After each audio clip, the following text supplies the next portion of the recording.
Hello, this is Maria Jalal, and today we will be going to discuss political and legal factors.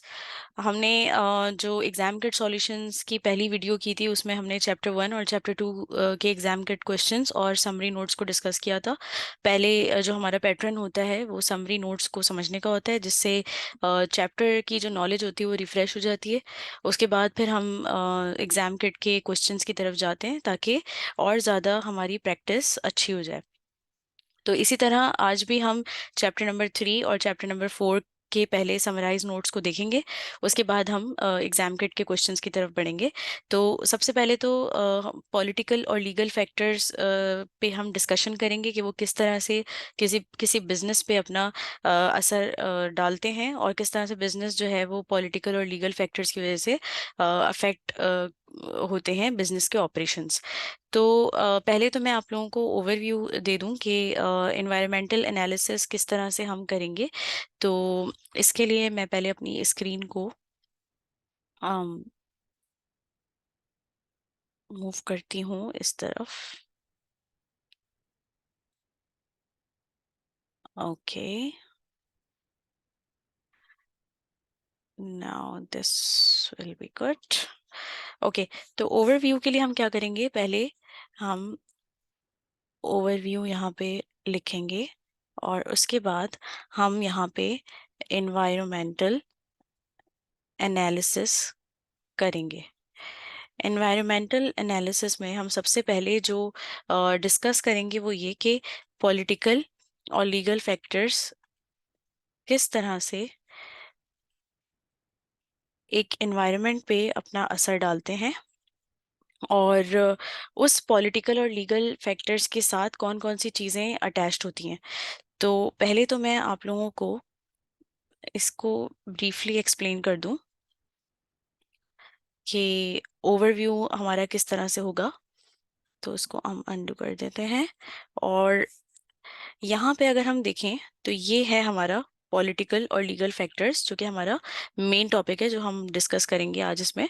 और political और legal factors के साथ क्या क्या चीज़ें अटैच्ड होती हैं, लेजिस्लेशन होते हैं जो कि इसमें आते हैं।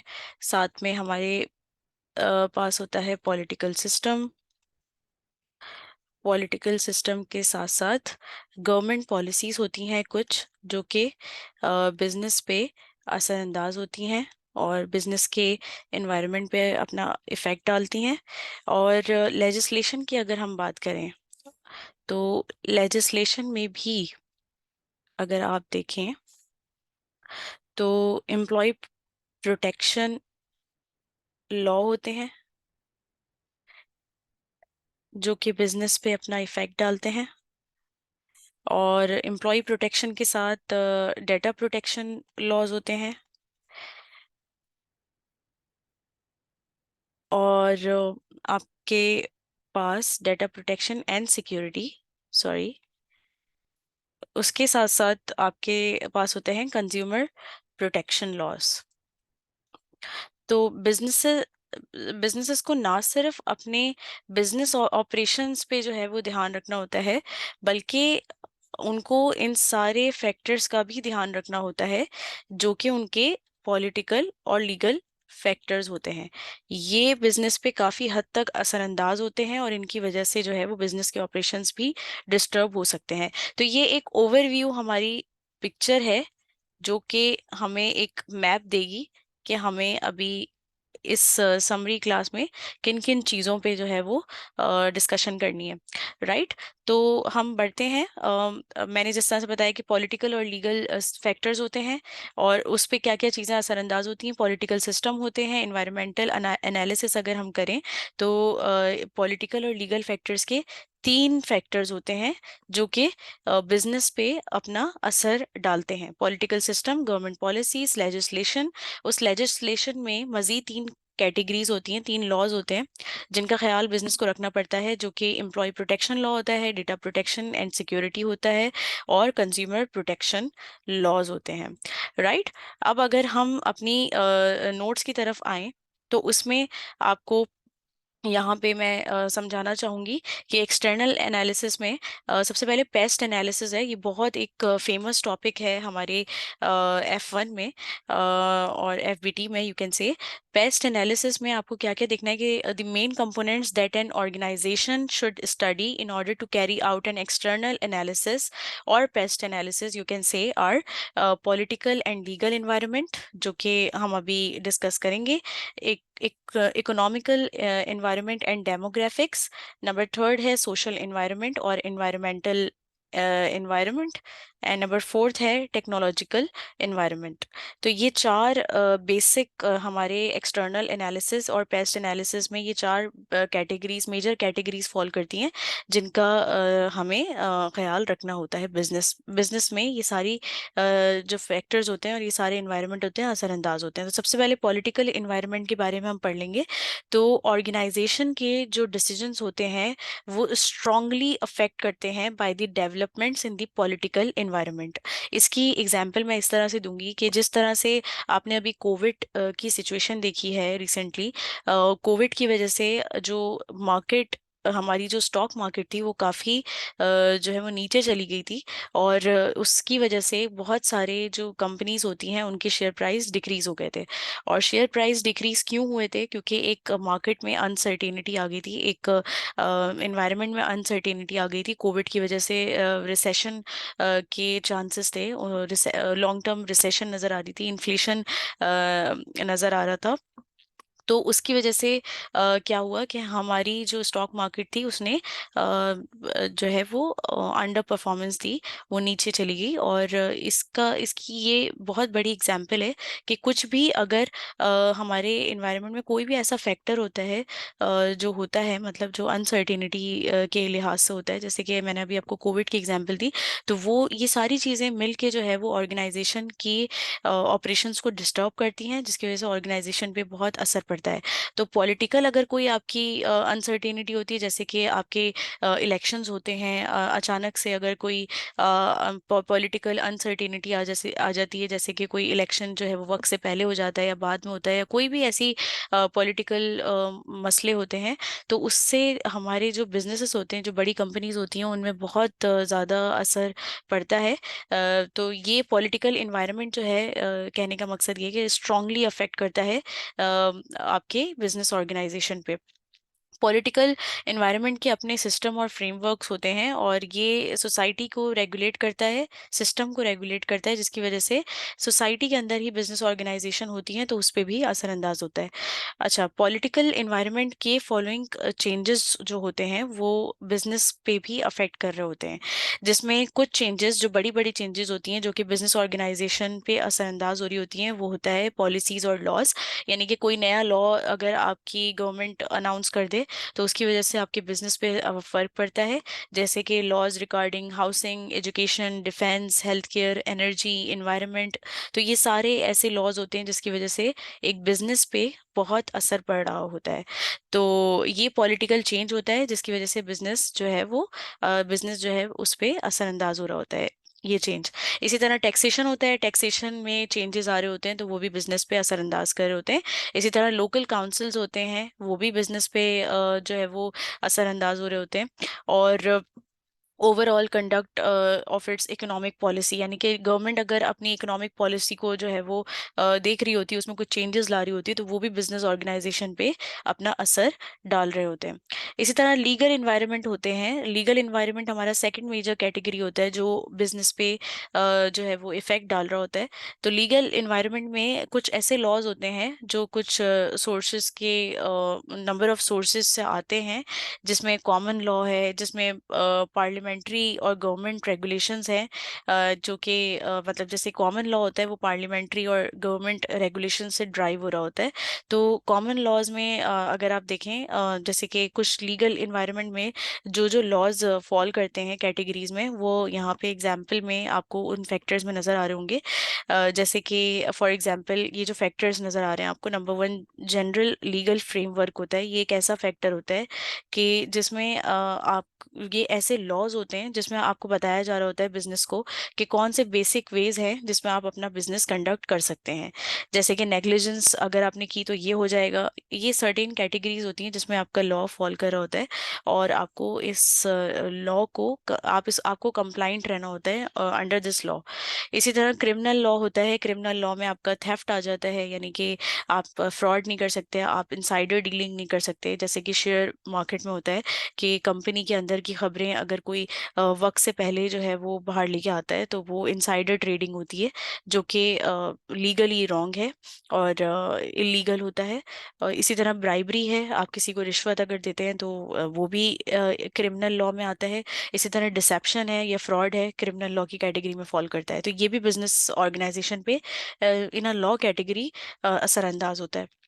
इसी तरह कंपनी लॉ होता है। कंपनी लॉ में जो एग्जांपल है वो उसमें ये हो सकती है कि डायरेक्टर और उनकी ड्यूटीज क्या हो सकती हैं, और reporting financial reporting requirements company की क्या हो सकती हैं। ये एग्जांपल है। इसी तरह एम्प्लॉयमेंट लॉ में डिसमिसल है। एम्प्लॉय को लेके आप रॉन्गफुल डिसमिसल नहीं कर सकते, यानी रॉन्गफुली आप एम्प्लॉय को जो है वो कंपनी से निकाल नहीं सकते। इसी तरह एम्प्लॉय की मिनिमम वेज क्या होगी, इक्वल अपॉर्चुनिटीज किस तरह से डिसाइड कंपनी करेगी, यानी कि अपने मेल और फीमेल स्टाफ को उनमें डिस्क्रिमिनेशन नहीं लेके आना है। तो ये सारी चीज़ें आपकी फॉल करती हैं एम्प्लॉयमेंट लॉ में।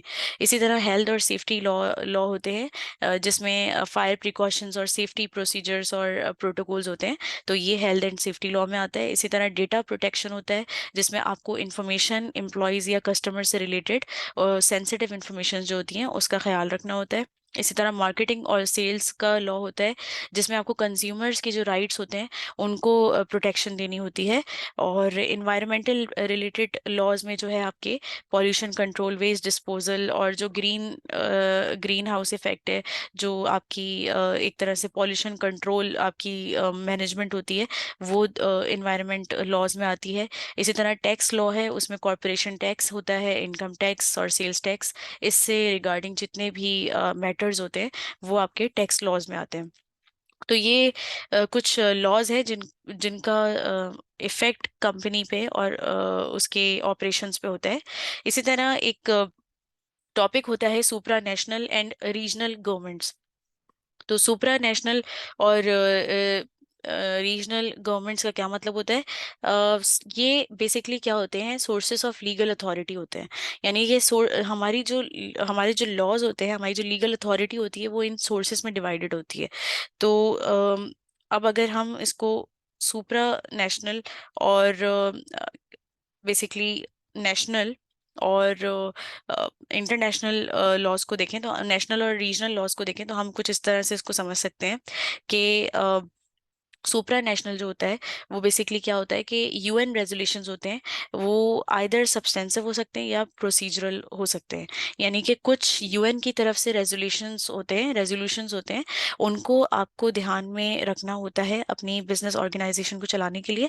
वो कुछ सब्सटेंटिव होते हैं और कुछ प्रोसीजरल होते हैं। यानी कुछ ऐसे होते हैं जो आपके फाइनेंशियल स्टेटमेंट्स की सब्सटेंस ओवर फॉर्म में आपका मतलब अपना किरदार अदा कर रहे होते हैं, और कुछ ऐसे होते हैं जो कि प्रोसीजर्स आपको दिए गए होते हैं और उन प्रोसीजर का ख्याल आपको रखना होता है अपने बिजनेस ऑपरेशंस में। इसी तरह इंटरनेशनल कोर्ट ऑफ जस्टिस होता है। ये भी सुप्रा नेशनल में फॉल करता है। ये सारे आपके जो इंटरनेशनल मैटर्स होते हैं इसमें फॉल करता है। इसी तरह अदर इंटरनेशनल एग्रीमेंट्स होते हैं that apply to signatories. Example, the world trade organisation sets rule on trade between member states.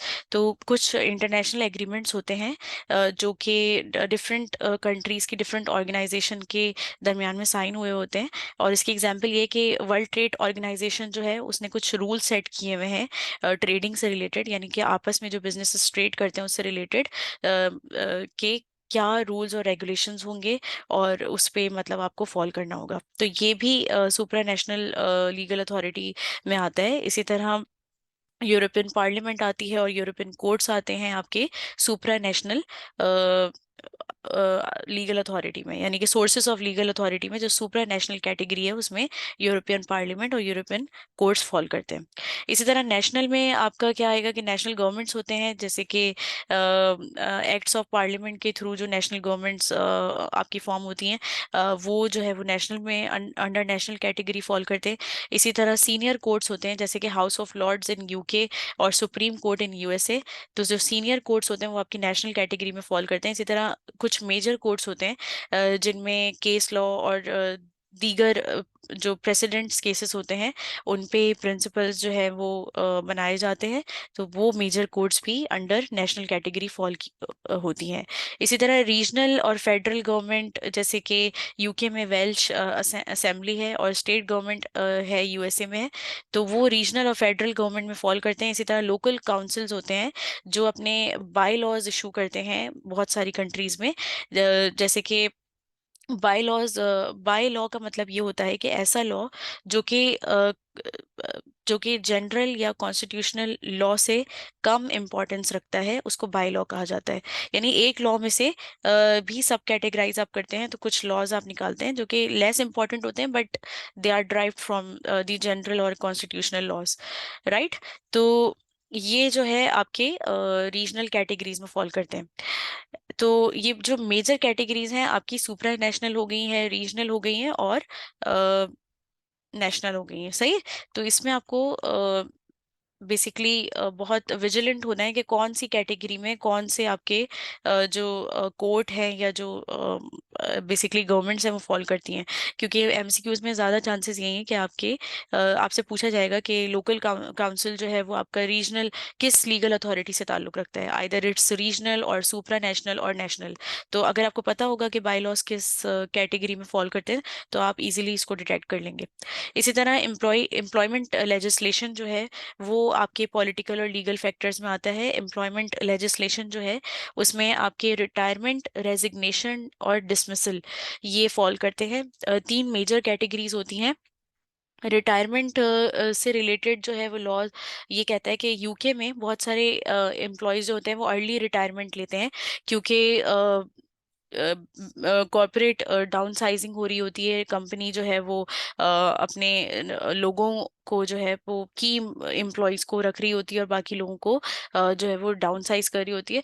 तो इससे ये होता है कि बहुत सारे लोग जो है वो स्टिल मतलब अपने काम के लिए सर्च कर रहे होते हैं काफ़ी ओल्ड एज में, और जिसकी वजह से कुछ प्रेशर ग्रुप्स फॉर्म होते हैं जो कि देखते हैं कि कोई ओल्ड एज में काम तो नहीं कर रहा है, क्योंकि उनको एजिज्म को बैन करना होता है। एजिज्म का मतलब ये होता है कि कोई अपनी जो रिटायरमेंट की एज है उससे ज़्यादा एज में जो है वो काम कर रहा हो, या लेबर लॉ के तहत उस चीज़ को एजिज्म कहा जाता है। तो उसको भी बैन किया जाता है प्रेशर ग्रुप्स के हवाले से। यानी प्रेशर ग्रुप्स काम कर रहे होते हैं कि ऐसे लोग जो कि रिटायरमेंट की एज जिनकी निकल चुकी होती है वो काम ना करें रिटायरमेंट की एज के बाद। इसी तरह रेजिग्नेशन होता है। रेजिग्नेशन में क्या होता है कि लोग, बहुत सारे लोग जो है वो रिजाइन करते हैं बहुत सारे रीजंस के तहत, आइदर इट्स प्रोफेशनल और पर्सनल रीजन। तो एम्प्लॉयज़ जो कि पर्टिकुलरली वैल्यूएबल होते हैं उनको ऑर्गेनाइजेशन जो है वो ज़्यादा से ज़्यादा चाहती है कि वो स्टे करें। इसी तरह कुछ प्रॉब्लम्स होते हैं जो कि एम्प्लॉयज़ एक्सपीरियंस कर रहे होते हैं, जैसे कि सैलरी आपकी लो सैलरी होती है, वर्कलोड प्रेशर ज़्यादा होता है। ये सॉल्व होने वाले प्रॉब्लम्स होते हैं और शॉर्ट टर्म प्रॉब्लम्स होते हैं जो कि सॉल्वेबल होते हैं। तो कभी कभार ऐसा होता है कि एम्प्लॉयज़ ऑर्गेनाइजेशन से कांटेक्ट करके इन इश्यूज को सॉल्व कर लेती है और ऑर्गेनाइजेशन से नेगोशिएट कर लेती है, तो वो कामयाब हो जाते हैं। और कभी कभार ऐसा होता है कि ये जो है वो अनसॉल्वेबल रहते हैं इश्यूज, जिसकी वजह से एम्प्लॉय को जो है वो रिजाइन करना पड़ता है। और in any case an exit interview when the leaver explain the decision to go is a valuable source of information. कभी कभार एग्जिट इंटरव्यूज भी हो रहे होते हैं, जैसे कि हमारा एक तो नॉर्मल इंटरव्यू होता है जिसमें हम कंपनी के अंदर अपने एम्प्लॉय को जो है वो वेलकम कर रहे होते हैं। इसी तरह एक एग्जिट इंटरव्यू होता है जिसमें जो जाने वाला होता है वो एक्सप्लेन कर रहा होता है उसका डिसीजन कि वो क्यों जा रहा है। वो भी एक वैल्यूएबल इंफॉर्मेशन होती है कि ताकि कंपनी जो है वो एक तरह से फीडबैक ले रही होती है अपने जाने वाले एम्प्लॉय से, ताकि वो मजीद इम्प्रूवमेंट कर सके अपने नॉर्मल ऑपरेशंस में। इसी तरह डिसमिसल होता है। डिसमिसल का मतलब ये होता है कि आपने एक एम्प्लॉय को विदाउट एनी प्रायर नोटिस उसको आपने फायर कर दिया, तो डिसमिसल की कैटेगरी में फॉल करता है। तो इसमें अगर हम पढ़ें तो ये लिखा हुआ है कि the statutory minimum period of notice to be given is determined by the employee's length of continuous service in the employer's service. Wrongful dismissal is dismissal that breaches the contract of employment. Unfair dismissal is dismissal without a good reason for which the legal concept protects the employee. And there are three forms of dismissal, that is by employer, by the employee, and fixed contract without renewal. तो अगर हम dismissal देखें तो dismissal में दो categories आती हैं, which is wrongful dismissal and number two is unfair dismissal. तो बेसिकली क्या होता है कि statutory minimum period of notice जो है वो हर एम्प्लॉय को दिया जाता है। उसका हक होता है कि उसने जितनी सर्विस दी है तो उसको मिनिमम नोटिस पीरियड दिया जाए, पेड नोटिस पीरियड दिया जाए, जिसमें वो अपने लिए जॉब तलाश कर सके और वो कंपनी से ग्रेसफुली एग्जिट ले सके। बट कभी कभार क्या होता है कि कंपनीज जो है वो आइदर रॉन्गफुल एम्प्लॉय को डिसमिस कर रही होती हैं और अनफेयर डिसमिस कर रही होती हैं।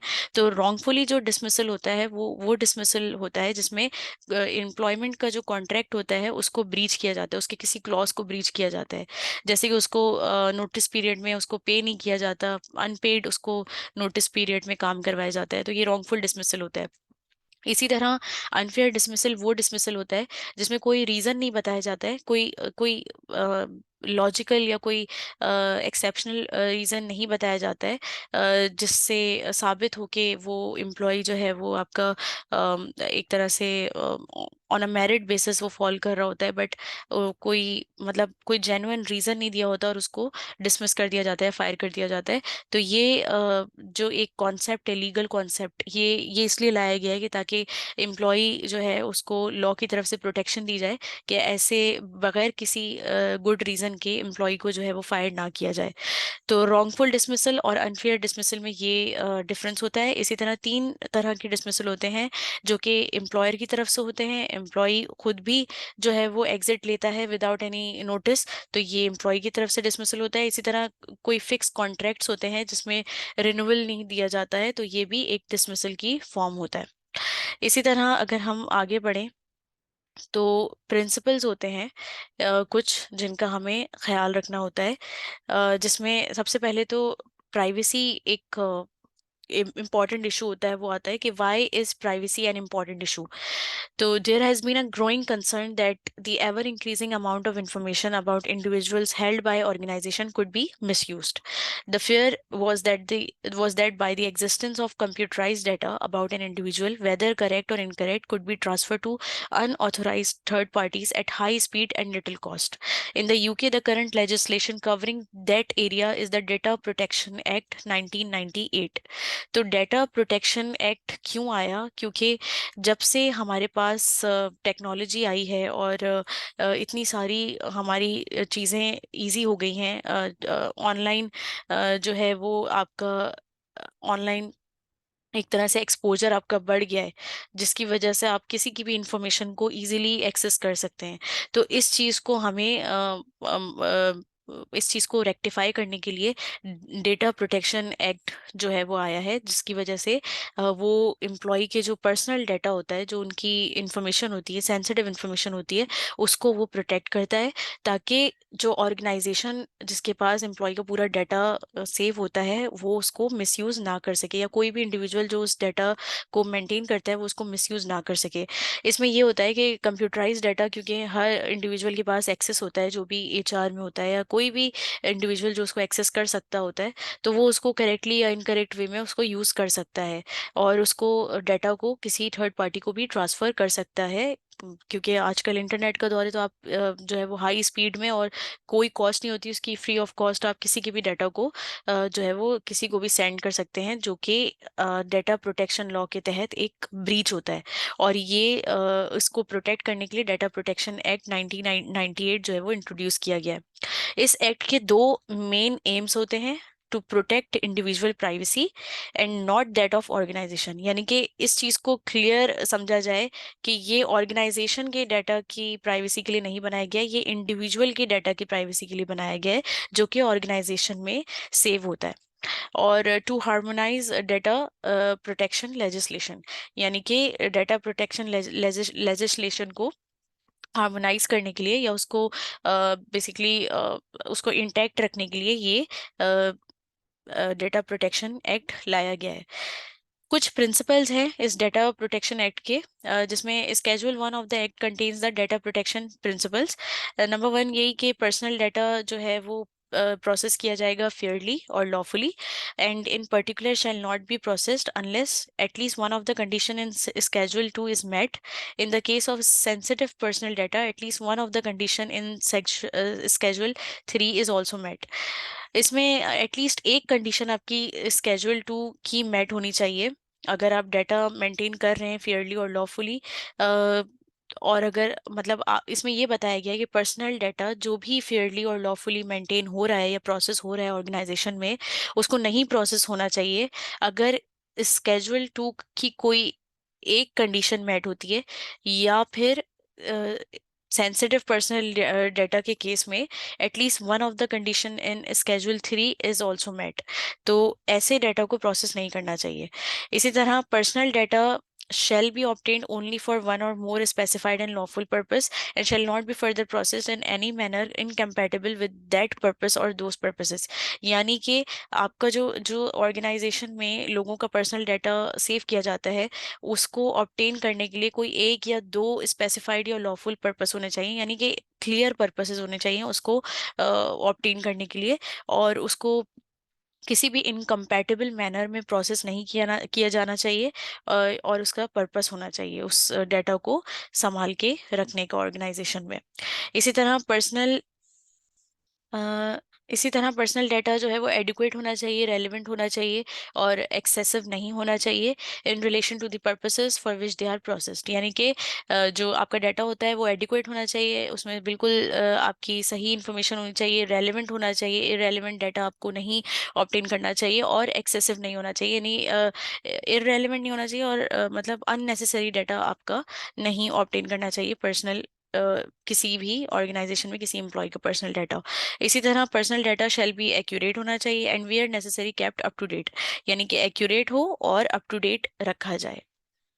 सही।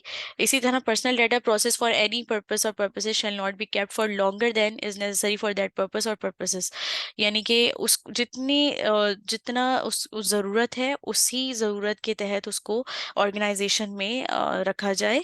अगर एम्प्लॉय चला जाता है तो कुछ मिनिमम टाइम पीरियड होता है जिसमें डाटा की रिटेन की रिक्वायरमेंट होती है, यानी आप उसको रिटेन कर सकते हैं डाटा को उस एम्प्लॉय से रिलेटेड, और उस पीरियड के गुजर जाने के बाद आपको उसको डिस्कार्ड करना होता है, जो भी उसकी प्रोसीजर लॉ के तहत दिए जाते हैं। इसी तरह personal data shall be processed in accordance with the rights of data subjects under this act, और पर्सनल डाटा को प्रोसेस किया जाना चाहिए डाटा सब्जेक्ट्स के राइट्स के अकॉर्डेंस जो उस एक्ट में दिए गए हैं। इसी तरह appropriate technical and organisational measures shall be taken against unauthorised और lawful processing of personal data and against accidental loss or destruction of or damage to personal data।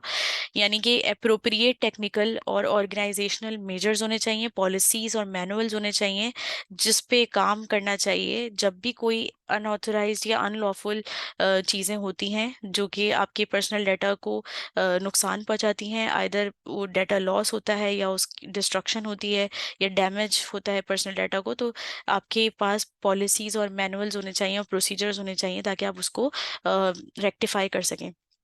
इसी तरह personal data shall not be transfer to a country और territory outside the European Economic Area unless that country or territory ensures an adequate level of protection for the rights and freedoms of data subjects in relation to the processing of personal data।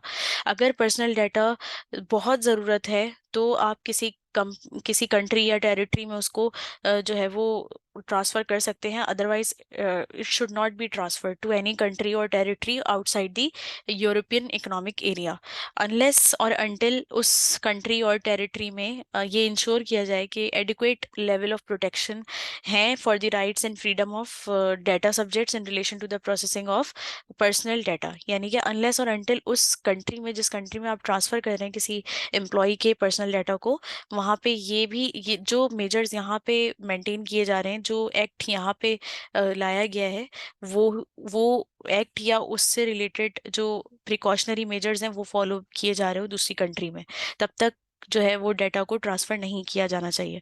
इसी तरह several possible risk होते हैं data को लेके at the place of work, और जिसमें आपके कुछ रिस्क हैं जिसमें ह्यूमन एरर है। कभी कभार डाटा में ह्यूमन एरर हो जाता है, कभी टेक्निकल एरर भी हो सकता है, जो कंप्यूटराइज या टेक्नोलॉजिकल एरर भी हो सकता है, और कैटास्ट्रॉफिक एरर होता है जिसमें अनसर्टेनिटी इन्वॉल्व होती है। कभी कभार ऐसा होता है कि आपका सिस्टम जो है वो कोई ऐसी अनसर्टेन इवेंट हो जाता है जिसकी वजह से आपका डाटा जो है वो वाइप आउट हो जाता है। इसी तरह मेलिशियस डैमेज होता है, आपके सिस्टम में जो है वो कोई वायरस आ जाता है, या कोई इस तरह की चीज़ें हो जाती हैं, अटैक हो जाता है कोई आपके सॉफ्टवेयर में, जिसकी वजह से आपके डाटा को नुकसान हो जाता है या डैमेज हो जाता है डाटा। इसी तरह डिसऑनेस्टी होती है, यानी कि जो इंडिविजुअल उसको मेंटेन कर रहा होता है वो ऑनेस्ट नहीं होता, और वो डाटा जो है वो डाटा लॉ जो लॉज है उसके रिलेटेड उसको ब्रीच कर देता है। इसी तरह लॉ प्रमोशन एंड प्रोटेक्शन होती है। There are 3 important elements to health and safety at work. अब कुछ लॉज हैं जो कि एम्प्लॉय की प्रोटेक्शन के लिए बनाए गए हैं, जिसमें हेल्थ एंड सेफ्टी के बारे में बताया गया है कि किस तरह से ये इंश्योर किया जाए कि ऑर्गेनाइजेशन अपने एम्प्लॉयज़ की हेल्थ और सेफ्टी का ख्याल रखे ड्यूरिंग वर्किंग आवर्स। तो इसमें जो एम्प्लॉयर की लीगल ऑब्लिगेशन है वो फॉल करती हैं under UK and European union law, और जिसमें शामिल होता है कि एक्सीडेंट या इलनेस जो भी होगी एम्प्लॉय की, उसकी कॉस्ट एम्प्लॉयर बेयर करेगा। इसी तरह कंपनी की इमेज मार्केट प्लेस में या सोसाइटी में ख़राब हो सकती है अगर वो ये लॉ मेंटेन नहीं करता है। अगर हेल्थ एंड सेफ्टी लॉ में नेग्लिजेंस हो जाए एम्प्लॉय को लेके, तो कंपनी की जो गुडविल है वो मुतासर हो सकती है।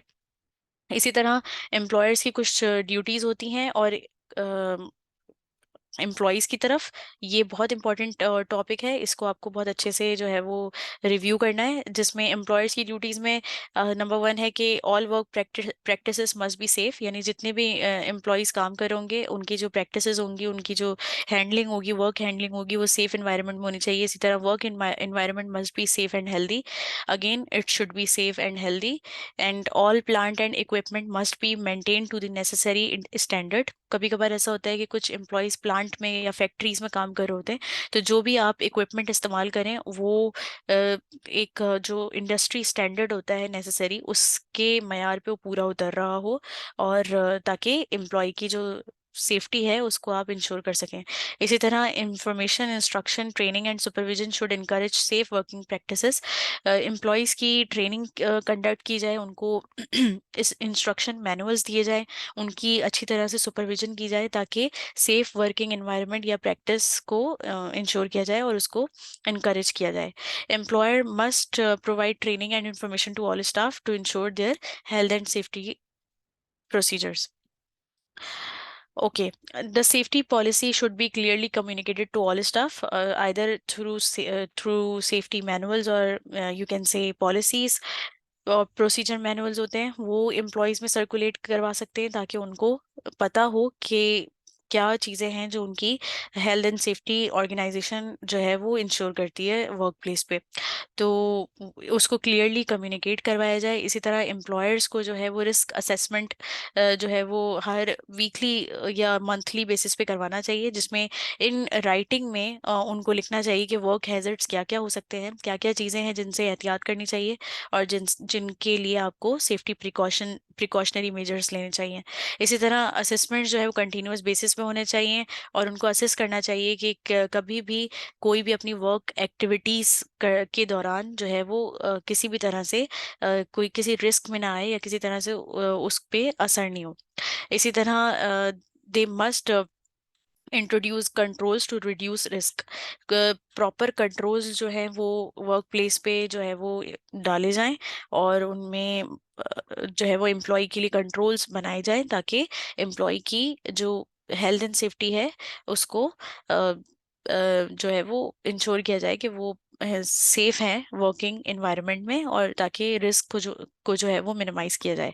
इसी तरह data protection, security and health and safety laws भी होते हैं, जिसमें अगर आप देखें तो लिखा हुआ है यहाँ पे कि people should be able to be confident that they will not be expose to excessive risk when they are at work.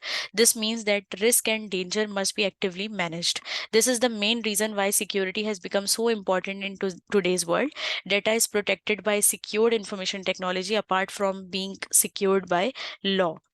Data protection, security और हेल्थ एंड सेफ्टी से रिलेटेड इसमें ये कहा गया है कि एम्प्लॉयज़ को ये बात बताई जाए या एम्प्लॉयज़ इस मामले में कॉन्फिडेंट हो कि उनको उनके वर्क प्लेस पे कोई भी रिस्क का सामना नहीं करना पड़ेगा, either it's related to data protection और देयर सिक्योरिटी और देयर हेल्थ एंड सेफ्टी. तो कुछ रीजंस होते हैं जिसकी वजह से हम सिक्योरिटी पे ज़्यादा काम कर रहे होते हैं आजकल के दौर में, जिसमें डाटा जो है वो टॉप पे होता है और हमने बहुत सारे ऐसे सिक्योर्ड सॉफ्टवेयर्स जो है इंस्टॉल किए होते हैं वर्क प्लेस में, जिसमें एम्प्लॉयज के डाटा को जो है वो सेव किया जाता है. इसी तरह जिस तरह एम्प्लॉयर की रिस्पॉन्सिबिलिटी होती है, इसी तरह एम्प्लॉयज़ की भी कुछ रिस्पॉन्सिबिलिटीज़ होती है जब हेल्थ और सेफ्टी को इंश्योर किया जाता है वर्क प्लेस पे. उनकी रिस्पॉन्सिबिलिटीज़ में ये शामिल होता है कि वो अपना रीजनेबल ध्यान रखें ताकि जो है वो उनकी हेल्थ और सेफ्टी जो है वो एक तरह से कॉम्प्रोमाइज़ ना हो सके. इसी तरह उनको रीजनेबल केयर रखनी पड़ती है, ना सिर्फ अपनी बल्कि दूसरे लोगों की भी, फेलो एम्प्लॉयज़ की भी और मेंबर्स की भी जो कि पब्लिक में होते हैं. यानी अगर जिनका पब्लिक फेसिंग वर्क होता है तो उनको कुछ बहुत सारे लोगों का भी ध्यान रखना चाहिए जो कि रिस्क फेस कर रहे होते हैं अपने वर्किंग एक्टिविटीज़ के दौरान. इसी तरह to cooperate with the employer, making sure that they get proper training and understand and follow the company's health and safety policies. यानी कि उनको अपने एम्प्लॉयर का साथ देना चाहिए जब भी ऐसी ट्रेनिंग या पॉलिसीज इंट्रोड्यूस करवाई जाती है वर्क प्लेस पे, तो उनको प्रॉपर ट्रेनिंग एक्सपोजर लेना चाहिए, उनको लर्न करना चाहिए, उनको अंडरस्टैंड करना चाहिए और फॉलो करना चाहिए कंपनी की हेल्थ और सेफ्टी पॉलिसीज़ को. इसी तरह उनको इंटरफेयर नहीं करना चाहिए और ना ही मिसयूज़ करना चाहिए कोई भी किसी भी हवाले से जो भी उनको डाटा दिया जाता है हेल्थ, सेफ्टी और वेलफेयर से रिलेटेड, तो उनको उसमें इंटरफेयर या मिसयूज़ उसका नहीं करना चाहिए. इसी तरह उनको रिपोर्ट करना चाहिए कोई भी इंजरीज या स्ट्रेन्स या इलनेसेस जो भी वो सफ़र करते हैं as a result of doing their job. उनको फ़ौरन रिपोर्ट करना चाहिए, उनको फ़ौरन अपर मैनेजमेंट के ध्यान में ये चीज़ें लानी चाहिए ताकि टाइमली जो है वो चीज़ें अंडर कंट्रोल रहें, इस बात की अश्योरिटी हो जाए. इसी तरह to tell the employer if something happens that might affect their ability to work. अगर वर्किंग आवर्स में कोई ऐसी चीज़ हुई है जिसकी वजह से वो उनके फ्यूचर वर्क को जो चीज़ अफेक्ट करेगी, तो उनको फ़ौरन अपने एम्प्लॉयर को बताना चाहिए कि हमारे साथ ये एक्सीडेंटल जो है वो सिचुएशन हो गई है जिसकी वजह से हम जो है वो हमारे आगे काम करने की जो सलाहियत है वो थोड़ी मुतासर हो जाएगी. तो इसी तरह ये कुछ एम्प्लॉयज़ की रिस्पॉन्सिबिलिटीज़ हैं जिनको उनको ख्याल रखना होता है और ये हेल्थ और सेफ्टी से रिलेटेड होती हैं. इसी तरह अब हम अपने नेक्स्ट टॉपिक की तरफ बढ़ते हैं जिसमें प्रिंसिपल्स ऑफ कंज्यूमर प्रोटेक्शन है. और प्रिंसिपल ऑफ कंज्यूमर प्रोटेक्शन में sale of goods and simple contract जो है वो फॉल करता है, जिसमें कंज्यूमर प्रोटेक्शन लॉज है. कंज्यूमर प्रोटेक्शन लॉ ये कहता है, उसको डिज़ाइन किया जाता है to ensure fair trade competition and the free flow of truthful information in the market place. यानी कि कंज्यूमर प्रोटेक्शन लॉ के तहत उसको डिज़ाइन इसलिए किया गया है ताकि जो है वो ट्रेड जो भी हो कंपनीज के दरमियान वो फेयर हो और जो इंफॉर्मेशन मार्केट प्लेस में जो घूमती है वो truthful information हो. The laws are designed to prevent businesses that engage in fraud or specified unfair practices from gaining an advantage over competitors and may provide additional protection for the weak and those unable to take care of themselves. Consumer protection laws are a form of government regulation which aim to protect the rights of consumers. Consumer protection law को लाने का मकसद यही होता है कि ये laws इसलिए डिज़ाइन किए जाते हैं ताकि बिजनेसेस जो कि फ्रॉड या किसी भी अनफेयर प्रैक्टिस में इन्वॉल्व होते हैं वो एडवांटेज ना ले सकें over their competitors through fraud और अनफेयर प्रैक्टिसेस. और ये जो लॉ लाया गया है वो इसलिए भी लाया गया है ताकि कंज्यूमर के राइट्स को प्रोटेक्ट किया जाए, ताकि लोगों के साथ जो है वो अनफेयर प्रैक्टिसेस ना हो, और लोगों के जो डाटा है या लोगों की जो एक तरह से राइट्स हैं उनको प्रोटेक्ट किया जा सके, कंज्यूमर के जो राइट्स हैं उनको प्रोटेक्ट किया जा सके। इसी तरह अनफेयर कॉन्ट्रैक्ट टर्म्स एक्ट है 1977। It is an act of Parliament of the UK which regulates contracts by restricting the operation and legality of some contract terms. They are intended to provide broad protection for consumers and business practices which are likely to distort consumers' decision regarding their purchases generally fall within this act. ये Unfair Contract Terms Act 1977 एक act of parliament है, UK के act of parliament के तहत ये law लाया गया है, जिस जो रेगुलेट करता है कॉन्ट्रैक्ट्स को, और वो रिस्ट्रिक्ट करता है ऐसे कॉन्ट्रैक्ट्स बनाने से या उनके ऑपरेशन से जिसमें लीगैलिटी पे फर्क आए, यानी कि उनके टर्म्स ऐसे हों जो कि अनफेयर हो और उस पे लीगैलिटी आपकी कॉम्प्रोमाइज हो रही हो, यानी लीगल जो है इश्यूज आ रहे हो। तो इसको बनाने का मकसद ये होता है कि वो कंज्यूमर को मजीद जो है वो प्रोटेक्शन दें, उनके जो राइट्स हैं उसको मजीद एक ब्रॉडर व्यू में प्रोटेक्शन दें, और बिजनेस प्रैक्टिसेस को डिस्टॉर्ट ना होने दें कंज्यूमर के डिसीजन को उनकी परचेजेस के हवाले से, जो है वो एक तरह से जो भी कंज्यूमर परचेजेस किसी बिजनेस से कर रहा होता है या वो डिसीजन लेता है कि मैं इस बिजनेस से ये चीज़ें खरीदूंगा, तो उनके राइट्स जो है वो प्रोटेक्ट करे ये लॉ, ये इसलिए लाया गया है, राइट। इसी तरह certain kinds of unfair term can have that distorting effect, for instance through misleading consumers about their rights। यानी कि कभी कभार बिजनेसेस जो है वो कुछ अनफेयर प्रैक्टिसेस में इन्वॉल्व होती हैं जिसमें वो कंज्यूमर्स को जो है वो मिसगाइड कर रही होती हैं उनके राइट्स के बारे में। तो under contract law the money you give in exchange for the goods is referred to as the consideration. इसलिए कुछ ऐसी टर्मिनोलॉजीज आई हैं जो कि बिजनेसेस को जो है वो रोकती हैं कंज्यूमर के राइट्स को एक तरह से मिसलीड करने से। तो कुछ ऐसी टर्म्स हैं जिनको बताया गया है लॉ के थ्रू कि ये कुछ आपकी टर्म्स हैं जिनका समझना जरूरी होता है कंज्यूमर्स को और बिजनेसेस को, ताकि कोई भी मिसलीडिंग या मिसगाइडिंग ना हो सके। तो अंडर कॉन्ट्रैक्ट लॉ अगर आप कोई पैसा देते हैं किसी गुड्स के एक्सचेंज में, यानी आप किसी किसी से कोई चीज लेते हैं और उसके एक्सचेंज में आप पैसा देते हैं, तो उसको कंसिडरेशन कहा जाता है, इस एक्ट को कंसिडरेशन कहा जाता है। इसी तरह for a contract to take place there must be agreement between the parties. This requires an offer made by one party and acceptance by the other party. अगर आपने एजेंसी लॉ पढ़ा होगा तो जब तक प्रिंसिपल और ओनर के दरमियान जो है वो ऑफर या एक्सेप्टेंस नहीं होती है तब तक वो रिलेशनशिप कायम नहीं होती है। तो अगर आपको अगर आपको पार्टीज के दरमियान कोई एग्रीमेंट कराना है तो उसमें ये रिक्वायरमेंट आपको फुलफिल करनी जरूरी होती है कि एक पार्टी ऑफर करे और दूसरी पार्टी उस ऑफर को एक्सेप्ट करे। तो there should be an offer from one party and the acceptance by the other party. तो ये होना जरूरी है एक एग्रीमेंट फॉर्म करने के लिए। इसी तरह important point about contracts is that they do not have to be written, they do not even have to be spoken. A customer picking up something in a supermarket and walking to the checkout is making an offer to the shop and that offer is implied by his behavior।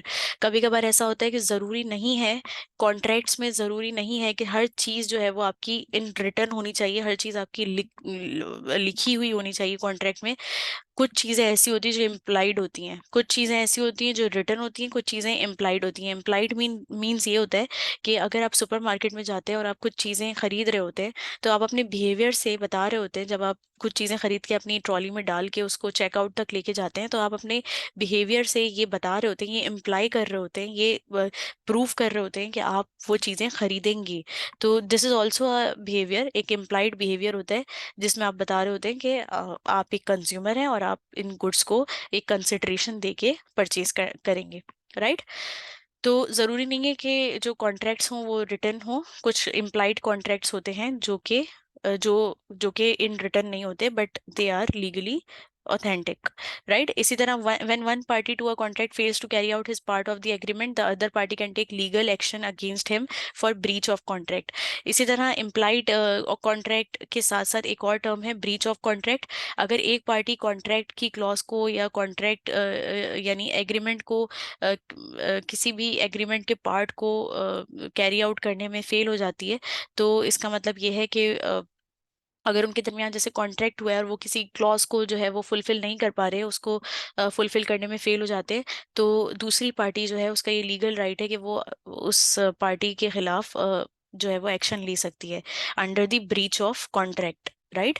इसी तरह, so if a business has a customer who is failing to pay, they can take him to court. अगर कोई customer, अगर business को ये डर होता है कि कस्टमर बैड डेट हो सकता है और कस्टमर पे नहीं कर रहा उनको, और तकरीबन जैसे फॉर एग्जांपल एक कस्टमर का क्रेडिट पीरियड था 30 डेज का और उसने 90 डेज तक वो अमाउंट पे नहीं की, तो बिजनेस का ये राइट है कि वो कस्टमर को जो है वो कोर्ट तक लेके जा सकता है अगर वो पे करने में फेल हो जाता है। इसी तरह when one party makes a misrepresentation to the other, the contract is void। अगर कॉन्ट्रैक्ट वॉइड कब होता है, यानी उसकी लीगल कोई एग्जिस्टेंस नहीं रहती है, जब एक पार्टी जो है वो कोई मिस रिप्रेजेंटेशन कर दे कॉन्ट्रैक्ट में टू द अदर, तो वो कॉन्ट्रैक्ट वॉइड हो जाता है। इसी तरह सेल्स ऑफ गुड्स एक्ट है 1979। इस एक्ट के तहत क्या होता है, ये एक एक्ट, ये यूके की पार्लियामेंट ने एक एक्ट लेके आई थी जिसमें रेगुलेट करते हैं कि English contract law, which regulates English contract law and UK commercial law in respect of goods that are sold and bought. The sale of goods act performs several functions. The act lays down a small number of compulsory legal rules, but these restrictions are minimal. The bulk of the act is concerned with an array of presumptions and implied terms which aim to reflect the commercial expectations in the most commonly agreed sales contract. In the absence of contrary agreement, these terms will govern a contract within a act's remit. The act applies to contracts where ownership of goods is transferred or agreed to be transferred for a monetary value. Imagine you are about to enter into a contract for the purchase of some goods. What might you be concerned about? You may want the goods delivered for a particular occasion or date. Are the goods stolen? That is, does the seller have a right to sell the goods? You would expect the goods to be the same type and quality as the description or any sample. The goods should be the goods should be reasonable quality and suitable for their purpose. Sale of Goods Act 1979 जो है वो UK की parliament ने propose किया था, जो कि regulate करता है इंग्लिश कॉन्ट्रैक्ट लॉ और UK commercial law in respect of goods that are being sold और बॉट। तो ये सेल ऑफ गुड्स एक्ट क्या कहता है कि कुछ फंक्शंस होते हैं जिनको बायर और सेलर के दरमियान जो रिलेशनशिप होती है उसमें परफॉर्म करना ज़रूरी होता है। इसमें कुछ प्रिजम्पशंस और इम्प्लाइड टर्म्स होती हैं जिसका एम ये होता है कि कमर्शियल एक्सपेक्टेशन क्या होती है कंज्यूमर्स की टुवर्ड्स देयर सेलर्स। जिसमें अगर आपका एक कॉमनली अग्रीड सेल कॉन्ट्रैक्ट हो रहा होता है तो वो किस तरह से हो रहा होता है, और इसकी एब्सेंस में, यानी अग्रीमेंट की जो टर्म्स होती हैं उनकी एब्सेंस में क्या होगा जिसकी वजह से जो है वो कॉन्ट्रैक्ट वॉइड हो जाएगा। तो ये इसमें इस एक्ट में जो है बताया गया है कि गुड्स की ओनरशिप जब ट्रांसफ़र की जाती है या अग्री किया जाता है कि वो ट्रांसफ़र की जाएगी, जब भी मॉनेटरी वैल्यू कोई बायर देगा परचेजर देगा सेलर को, तो ये एक्ट इंश्योर करता है कि जो जो बायर होता है, यानी कि जो चीज़ खरीद रहा होता है, वो उस यानी कि जो सेलर होता है उनको किन चीज़ों का ख्याल रखना चाहिए कि जब आपने कॉन्ट्रैक्ट अंडर द कॉन्ट्रैक्ट आपने उसको प्रॉमिस किया that you will deliver goods within a particular date और टाइम, तो आप इंश्योर करो कि उसी डेट और टाइम में आप उसको डिलीवर करोगे under the sale of goods act 1979। इसी तरह सेलर की ये रिस्पॉन्सिबिलिटी होती है कि सेलर के पास जो गुड्स उसने रखे होते हैं, जो कि उसको बायर को सेल करना होता है, वो सेलर अपनी अथॉरिटी में रखता है, तो वो कहीं चोरी तो नहीं हो सकता। जब तक बायर तक वो पहुंचे तो उसको मिनिमाइज करना होता है इस चांस को कि वो चोरी ना हो जाए जो बायर को उसको पहुंचाने होते हैं गुड्स, यानी वो सेफली उन गुड्स को बायर तक पहुंचा दे। इसी तरह बायर जो है वो एक्सपेक्ट करता है कि उसको जो उसने टाइप और क्वालिटी उस गुड्स की डिस्क्रिप्शन में देखी थी या उस सैंपल में देखी थी, वो वही एक्सपेक्ट कर रहा होता है कि वही गुड्स डिलीवर उसको किए जाएं।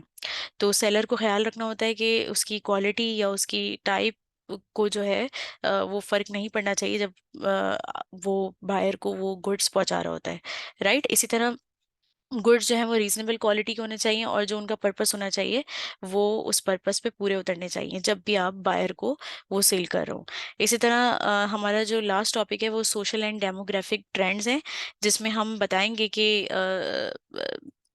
कुछ सोशल फैक्टर्स होते हैं जो कि बिजनेस ऑर्गेनाइजेशन पे इफेक्ट डालते हैं अपने, जिसमें कुछ की सोशल एंड डेमोग्राफिक इश्यूज होते हैं, जिसमें पॉपुलेशन होता है, वेल्थ है, इसके साथ साथ एजुकेशन और ट्रेनिंग है, हेल्थ है, सोशल स्ट्रक्चर, एटीट्यूड्स, वैल्यूज और टेस्ट है। ये सब जो है वो बिजनेस ऑर्गेनाइजेशन पे इफेक्ट डालते हैं। पॉपुलेशन क्या होती है और किस तरह से पॉपुलेशन ग्रो होती है और किस तरह से वो ऑर्गेनाइजेशन में जो है वो अपना असर डाल रही होती है।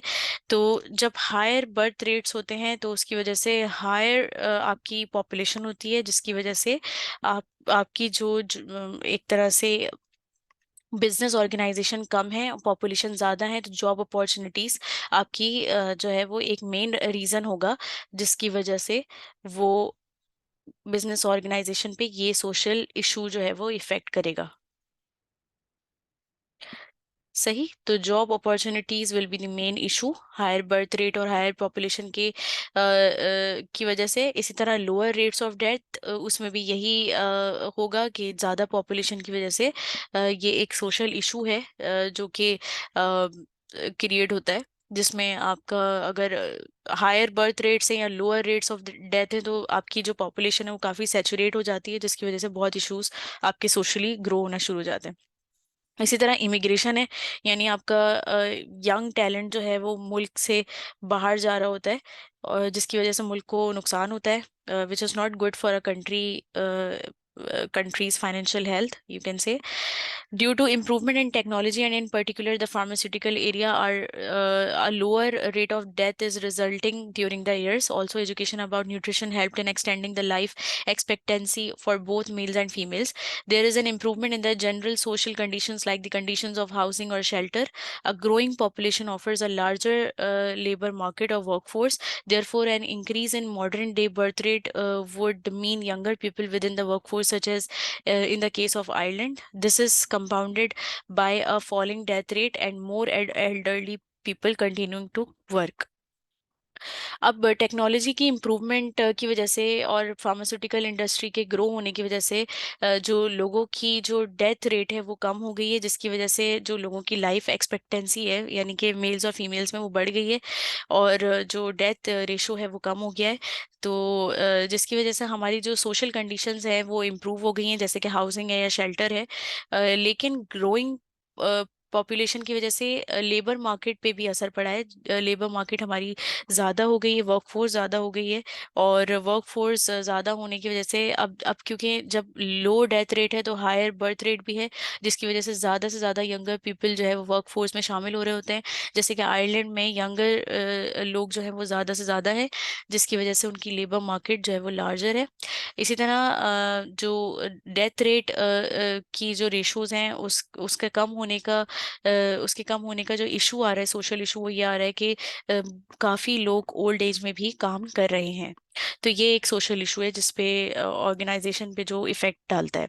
इसी तरह वेल्थ है, economic growth often results in higher disposable incomes with the knock-on effect of greater demand for most products. The four fastest growing economies in the world are the BRIC: Brazil, Russia, India, China. Economic growth की वजह से क्या होता है कि हर disposable income होता है, हर घर की अपनी एक इनकम होती है, एवरेज इनकम, वो बढ़ना शुरू हो जाती है, जिसकी वजह से जो प्रोडक्ट्स की डिमांड है वो बढ़ जाती है। और जब आपकी इकोनॉमिक ग्रोथ बढ़ रही होती है तो आपकी जो डिस्पोजेबल इनकम है वो बढ़ रही होती है, जिसकी वजह से डिमांड बढ़ रही होती है। इसी तरह चार फास्टेस्ट ग्रोइंग इकोनॉमीज हैं इन द वर्ल्ड, जिसको हम ब्रिक का हमने एक तरह से शॉर्ट वर्ड दिया है। तो ब्रिक में हमारे जो चार फास्टेस्ट ग्रोइंग इकोनॉमीज हैं वो शामिल हैं वर्ल्ड की, जिसमें ब्राज़ील है, रशिया है, इंडिया है और चाइना है। इसी तरह अगर हम आगे बढ़ते हैं तो एजुकेशन और ट्रेनिंग है जो कि ऑर्गेनाइजेशन पे इफेक्ट डालती है, जिसमें जो कि एक सोशल और डेमोग्राफिक हमारे इश्यूज में आती है। An educated workforce is a key driver of economic growth. Example, in China 99% of the youth population is now literate compared to 70% in the 1980s. Increasing standards of education and greater access to IT have made the internet a major channel for selling and advertising. अब जैसा कि आप लोगों ने देखा है कि technology के आने की वजह से काफ़ी सारी चीज़ें जो है आपकी ऑनलाइन हो गई है, एजुकेशन ऑनलाइन हो गई है, एजुकेशन में काफ़ी जो है आपके यूनिक फीचर्स ऐड हो गए हैं। अगर आप अभी देखें तो जो आज एजुकेशन का लेवल है वो आज से 20 साल पहले नहीं था। तो that's a huge shift in the education industry. और अगर आप देखें तो इकोनॉमिक ग्रोथ में जो एजुकेटेड वर्कफोर्स है ये एक की ड्राइवर साबित होता है। चाइना की अगर हम बात करें तो 99% उनकी जो यूथ पॉपुलेशन है वो लिटरेट है as compare to their data of 1980s, जिसमें 70% उनकी जो यूथ पॉपुलेशन थी वो लिटरेट थी। एजुकेशन के स्टैंडर्ड्स इंक्रीज होने की वजह से और आईटी का एक्सेस होने की वजह से जो है वो काफ़ी जो हमारी सेलिंग और एडवर्टाइजिंग एजेंसीज और जो मार्केट है उसको बूस्ट मिला है। तो that is also a good reason, और you can say a good step. और अब हम हेल्थ पे आते हैं तो हेल्थ में अगर हम देखें तो in many western countries the population is becoming increasingly overweight. This places greater demands on health care providers. More than 12% of South Africans are infected by HIV. South Africa's declining life expectancy, currently 51 years, is a major concern, especially as the population structure has changed with fewer people in their middle ages. This is normally the most economically active and skilled group who support the elderly and younger groups. फिर उसके बाद हम social structure, attitudes, value और test की बात करेंगे। Health में अगर हम देखें तो बहुत सारी वेस्टर्न कंट्रीज जो होती हैं उसमें जो पॉपुलेशन है वो बढ़ रही है, जिसमें ओवरवेट एक बहुत बड़ा इशू है जो कि फेस करना पड़ रहा है पॉपुलेशन को, क्योंकि जंक फूड की इनटेक और जो आपकी लाइफस्टाइल है, जो आपका पुअर लाइफस्टाइल है, उसकी वजह से आपका ओवरवेट जो है जो ज़्यादातर जो पॉपुलेशन होती है वो ओवरवेट का शिकार हो जाती है।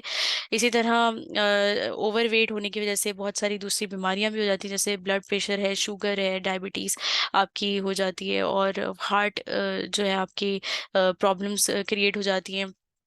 तो इसकी वजह से जो है वो हेल्थ केयर प्रोवाइडर्स पे जो है वो ज़्यादा डिमांड आ जाती है, यानी कि जो आपकी फार्मास्यूटिकल इंडस्ट्रीज़ और जो आपकी हेल्थ केयर इंडस्ट्री है उस पर बहुत ज़्यादा बोझ आ जाता है।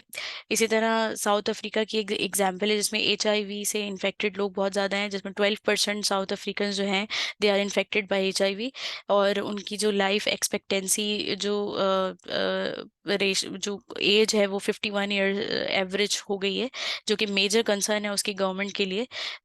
तो ये सारे जो इश्यूज होते हैं बेसिकली ये हेल्थ इश्यूज होते हैं किसी भी कंट्री में, और किसी भी ऑर्गेनाइजेशन पे ये सारे इश्यूज जो है वो इफेक्ट डाल रहे होते हैं। इसी तरह social structure, attitudes, values and taste में अगर हम देखें तो many countries are finding the demand for housing growing faster than the population.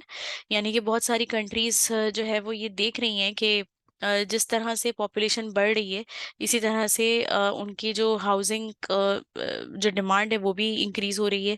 और इसके साथ साथ एक और कंसर्न ओजोन लेयर का आ गया है, जिसमें जो है वो क्योंकि पॉपुलेशन बढ़ती है तो प्रोडक्ट्स की डिमांड बढ़ती है, जिसकी वजह से फैक्ट्रीज बढ़ रही हैं और उनमें से निकलने वाले जो कार्बन डाइऑक्साइड इमिशंस हैं वो हमारे ओजोन लेयर को डिस्टर्ब कर रहे हैं, जो कि एक बहुत बड़ा कंसर्न है।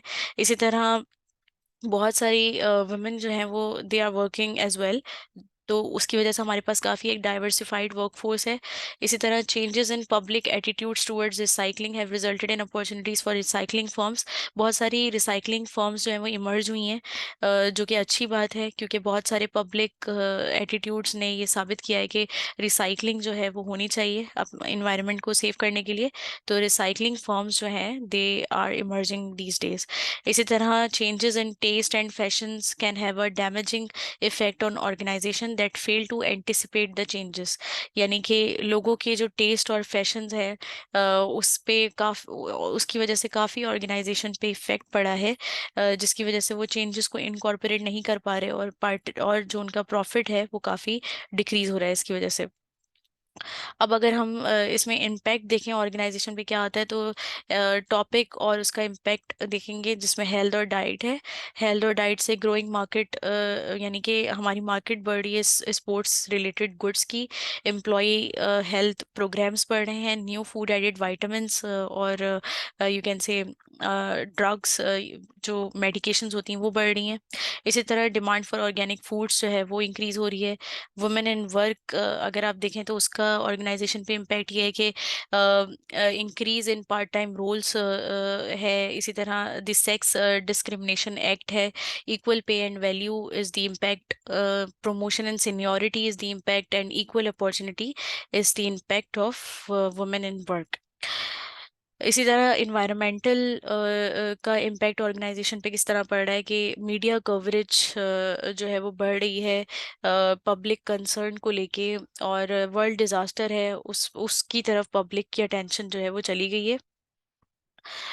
Let's wait for 2 minutes for अजान and then we will continue with this.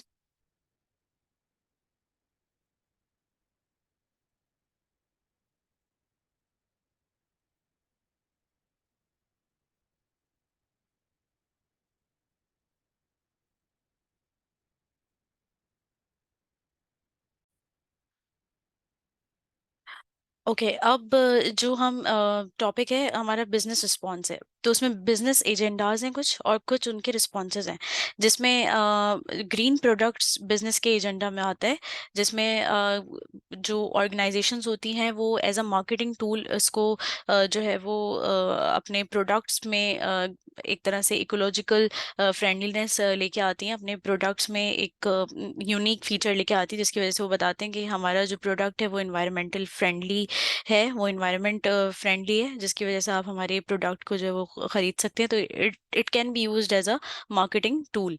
और उसके बाद चेंज वर्किंग प्रैक्टिसेस हैं, बिजनेसेस की जो वर्किंग प्रैक्टिस है वो चेंज हो चुकी है, जिसमें जो है वो इस चीज़ का ख्याल रखा जाता है कि अच्छी तरीके से स्टाफ को एजुकेट किया जाए, ताकि कंज्यूमर जो है वो ज़्यादा से ज़्यादा बिजनेस एक्वायर कर सके, क्योंकि बैड पब्लिसिटी जो है वो कभी कभार आपकी इम्प्रूवमेंट्स की तरफ भी बिजनेस को लेके जाती है। यानी जो प्रीवियसली उनसे प्रॉब्लम्स हुई होती हैं, प्रीवियसली जो गलतियां हुई होती हैं, जिसकी वजह से उनकी बैड पब्लिसिटी होती है, उस वो इम्प्रूवमेंट एक तरह से बिजनेस के प्रोसेस में ला रही होती है या ला सकती है आगे आने वाले प्रोडक्ट्स में। इसी तरह कुछ लिमिट्स होती हैं, लिमिट्स में there may be limits to how much consumers will change their lifestyle. यानी कुछ लिमिट्स होती है कि कभी कभार बिजनेस के जो प्रोडक्ट्स होते हैं वो उनकी लाइफस्टाइल से मैच नहीं कर रहे होते, तो ये लिमिट भी एक बिजनेस के लिए थ्रेट होता है, और एक रिस्पॉन्स होता है कि उनके प्रोडक्ट को चेंज करने के लिए या प्रोडक्ट की एक तरह से एक्सपोजर के लिए।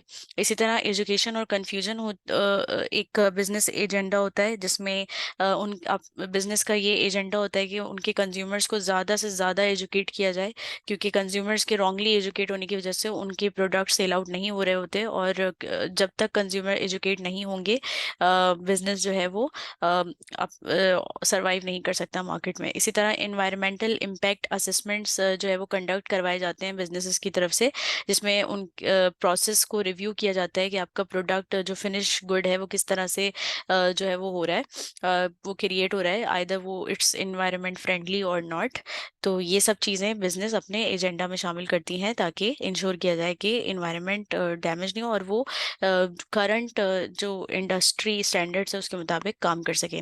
इसी तरह कुछ मेजरमेंट्स हैं जो गवर्नमेंट की तरफ से लिए जाते हैं, जिसमें मीडियम और लॉन्ग टर्म इम्पैक्ट शामिल होता है डेमोग्राफिक चेंज का, यानी सोशल स्ट्रक्चर के चेंज होने का जो इम्पैक्ट है उस वो मीडियम या लॉन्ग टर्म होता है। उसमें कुछ मेजर्स जो है वो गवर्नमेंट की तरफ से लिए जाते हैं। Government of countries with low birth rate often introduce tax advantages and other financial incentives to encourage women to have more children. कुछ गवर्नमेंट जहाँ पे बर्थ रेट जो है वो उसका रेशो लो होता है, वहाँ पे टैक्स एडवांटेजेस दिए जाते हैं, ताकि और कुछ और फाइनेंशियल इंसेंटिव्स दिए जाते हैं, जिसकी वजह से इनकरेज किया जाता है कि ज़्यादा से ज़्यादा जो है वो चिल्ड्रन उस इकोनॉमी में हो सकें, और जो पॉपुलेशन है वो बढ़ सके। इसी तरह इसको जो है वो एक सिंगापुर में एक केस सिनेरियो के तौर पे इसको जो है वो डील किया जाता है, जिसमें देखा जाता है कि बर्थ रेट्स क्या हैं और किस और उनके हिसाब से जो है वो पॉलिसीज लेके आई जाती हैं। इसी तरह another common policies to encourage immigration, both Canada and Australia have been promoting this for over a decade. एक और कॉमन पॉलिसी होती है आपके डेमोग्राफिक चेंज और उसके इम्पैक्ट के लिए, लॉन्ग टर्म इम्पैक्ट के लिए या मीडियम इम्पैक्ट के लिए, कि कुछ कंट्रीज इमिग्रेशन को बहुत ज़्यादा इनकरेज करती हैं, यानी जैसे जिसमें कनाडा और ऑस्ट्रेलिया शामिल हैं, वो वर्क फोर्स को जो अट्रैक्ट करते हैं ताकि उनकी जो कंट्री है वो डाइवर्सिफाई हो सके ज़्यादा से ज़्यादा, और जो यंग टैलेंट है उसको वो अट्रैक्ट कर सकें। इसी तरह governments in country with rapidly rising population often put in place policies to discourage large families. Example the one child policy adopted by China. जिस तरह से लो बर्थ रेट्स की वजह से गवर्नमेंट टैक्स एडवांटेजेस दे रही होती है टू इंक्रीज देयर पॉपुलेशन, इसी तरह जब पॉपुलेशन बहुत ज़्यादा होती है, ग्रोथ, तो उसमें गवर्नमेंट डिस्करेज कर रही होती है राइजिंग पॉपुलेशन के लिए। वो ऐसे मेजर्स ले रहे होते हैं जिसकी वजह से डिस्करेज करते हैं वो लार्ज फैमिलीज को, जिसमें पॉलिसीज इंट्रोड्यूस की जाती हैं, जैसे कि चाइना में पॉलिसी इंट्रोड्यूस कराई गई थी, वन चाइल्ड पॉलिसी। तो ये इसकी एक एग्जाम्पल है। इसी तरह the increasing percentage of the population aged over 65 is creating a pension crisis in many countries. कुछ कंट्रीज में जिनमें लोअर डेथ रेट्स हैं, उनमें जो पॉपुलेशन है वो 65 अबव जो पॉपुलेशन है, वो एक पेंशन क्राइसिस जो है वो क्रिएट कर रही है, जिसकी वजह से जो है वो गवर्नमेंट पे बहुत ज़्यादा बर्डन आता है, क्योंकि जो रिटायर्ड हमारी वर्कफोर्स होती है उसको पेंशन कुछ फिक्स परसेंटेज ऑफ अमाउंट दी जाती है एज ए पेंशन। तो पेंशन क्राइसिस तब आता है जब बहुत ज़्यादा पॉपुलेशन हो जाती है ऐसे लोगों की जो कि जिनको पेंशन जाती है पर मंथ। इसी तरह the main concern is that the taxes receive from a smaller proportion of workers will will be insufficient to meet the pension demands of a growing retired population without huge increases in tax rates। उनका main concern ये होता है कि जो tax हम receive हुई होती है स्मॉलर प्रोपोर्शन में वर्कर से, वो इनसफिशिएंट रहेगी to meet the pension demands for the retired population without huge increases in tax rates. क्योंकि जो टैक्स हमें रिसीव हुआ होता है वो उन लोगों से हुआ होता है जो ऑलरेडी काम कर रहे होते हैं, जो ऑलरेडी वर्किंग में होते हैं, लेकिन वो अमाउंट बहुत स्मॉलर प्रोपोर्शन का अमाउंट होता है और वो इनसफिशिएंट होता है पेंशन डिमांड को पूरा करने के लिए। और गवर्नमेंट जो है वो ज़्यादा टैक्स रेट बढ़ा भी नहीं सकती, क्योंकि उसकी वजह से जो हमारी पॉपुलेशन उस पर बर्डन आ जाता है। इसी तरह typical government responses include rising the retirement age and encouraging private and occupational pension schemes. कुछ गवर्नमेंट ये स्टेप्स लेती हैं कि वो जो है वो रिटायरमेंट की एज को बढ़ा देती हैं, जैसे कि अगर रिटायरमेंट एज 60 है तो वो 70 कर देती हैं, और इनकरेज करती हैं प्राइवेट और ऑक्यूपेशनल पेंशन स्कीम्स को, जो कि डिफरेंट स्कीम्स होती हैं पेंशन को हैंडल करने के लिए। इसी तरह the percentage of single parent families in the UK rose from 7% in 1971 to 23% in 2005। Percentage single parent families की जो परसेंटेज है वो अगर 1971 में देखा जाए तो 7% थी, जो कि 2005 में बढ़ के 23% हो गई है। तो यूके गवर्नमेंट ने फोकस किया है कि जो सिंगल पेरेंट्स हैं वो जो है वो आप वापस काम पे जा सकते हैं, और उनको चाइल्ड केयर फैसिलिटीज़ दी जाती है, उनको चाइल्ड केयर वाउचर्स दिए जाते हैं, उनको टैक्स क्रेडिट दिए जाते हैं, ताकि वो ज़्यादा से ज़्यादा काम कर सकें। और उनके जो चिल्ड्रन हैं उसको गवर्नमेंट टेक केयर करती है थ्रू चाइल्ड केयर वाउचर्स और फैसिलिटीज और द टैक्स क्रेडिट्स।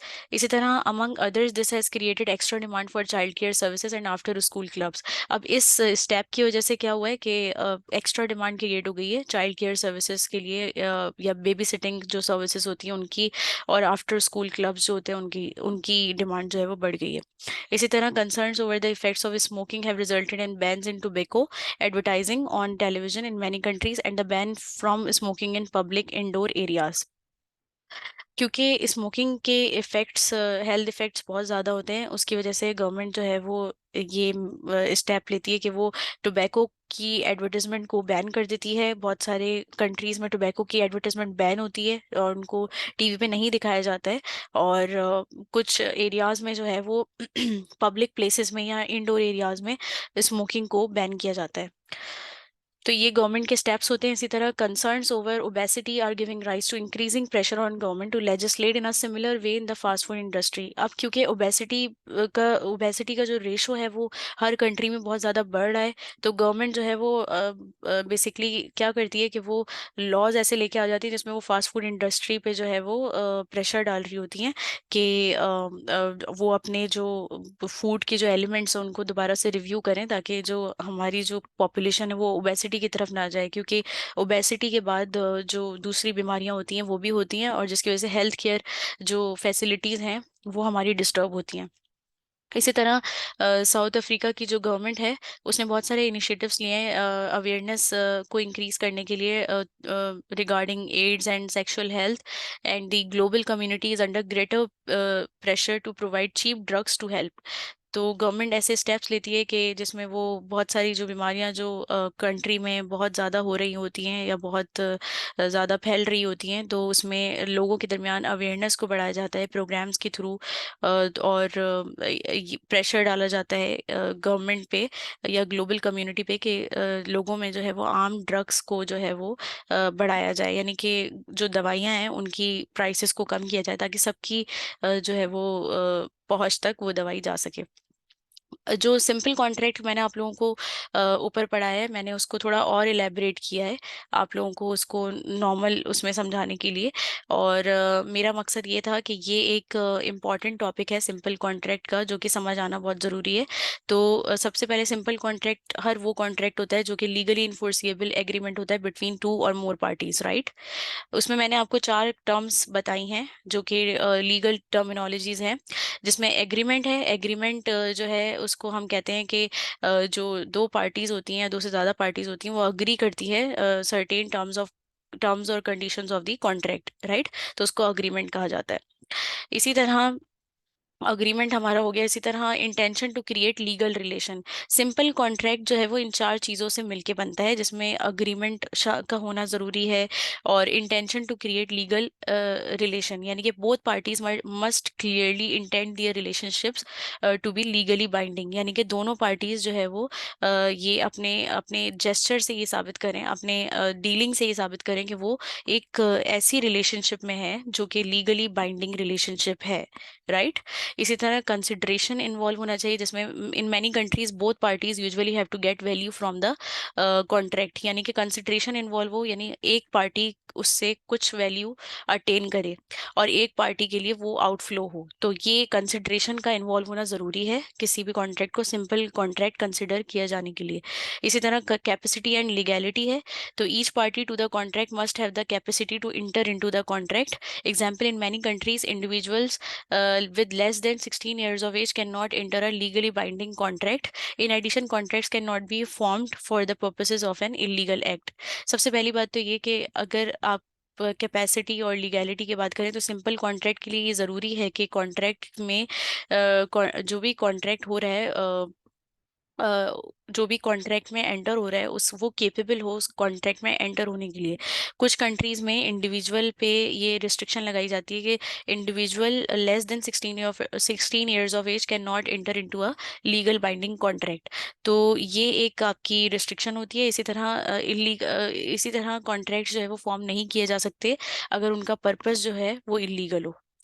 तो ये एक ब्रीफ समरी है फॉर चैप्टर 3 और 4। और इसको आप लोग अच्छी तरीके से जो है वो रिव्यू करेंगे नोट्स को, जो मैं बाद में आप लोगों को अटैच करूंगी अपने हैंडआउट्स के साथ। अब हम एग्ज़ाम किट के सॉल्यूशन की तरफ आ जाएंगे। एग्ज़ाम किट का जो सॉल्यूशन होगा, एग्ज़ाम किट की जो प्रैक्टिस होगी वो बेसिकली आप लोगों को करनी है समराइज नोट्स के बाद, जब आप उसको रिव्यू कर लेंगे। तो एग्ज़ाम किट की तरफ हम आ जाते हैं, राइट। तो सबसे पहले तो हम क्वेश्चन को अच्छी तरीके से पढ़ेंगे। तो पहले हम जो सॉल्व करेंगे पॉलिटिकल और लीगल फैक्टर्स करेंगे, और उसमें अगर हम देखें तो यहाँ पे इसको हम हाईलाइट कर लेते हैं, पॉलिटिकल एंड लीगल फैक्टर्स। तो सबसे पहले तो 63 जो क्वेश्चन है उसको हम कर लेते हैं। 63 क्वेश्चन हमसे क्या कह रहा है, Okay. Which of the following would a transport company monitor under the political heading as part of a pest analysis? A. Tracking systems to monitor driver hours or anti-theft devices or developments in tire technology. B. State of the economy or oil price movements or a rise in interest rates. C. Fuel tax or congestion charges in cities or plans to build new roads. D. Predicted car numbers and usage or public concerns over safety. तो इसमें लिखा हुआ है which of the following would a transport company monitor under the political heading as part of a pest analysis. वो कौन सा option है जो कि पेस्ट एनालिसिस में फॉल करता है अगर एक ट्रांसपोर्ट कंपनी मॉनिटर करती है पॉलिटिकल हेडिंग के थ्रू, मतलब वो पॉलिटिकल हेडिंग में क्या चीज फॉल करती है with in the category of paste analysis अगर एक ट्रांसपोर्ट कंपनी मॉनिटर करना चाहे।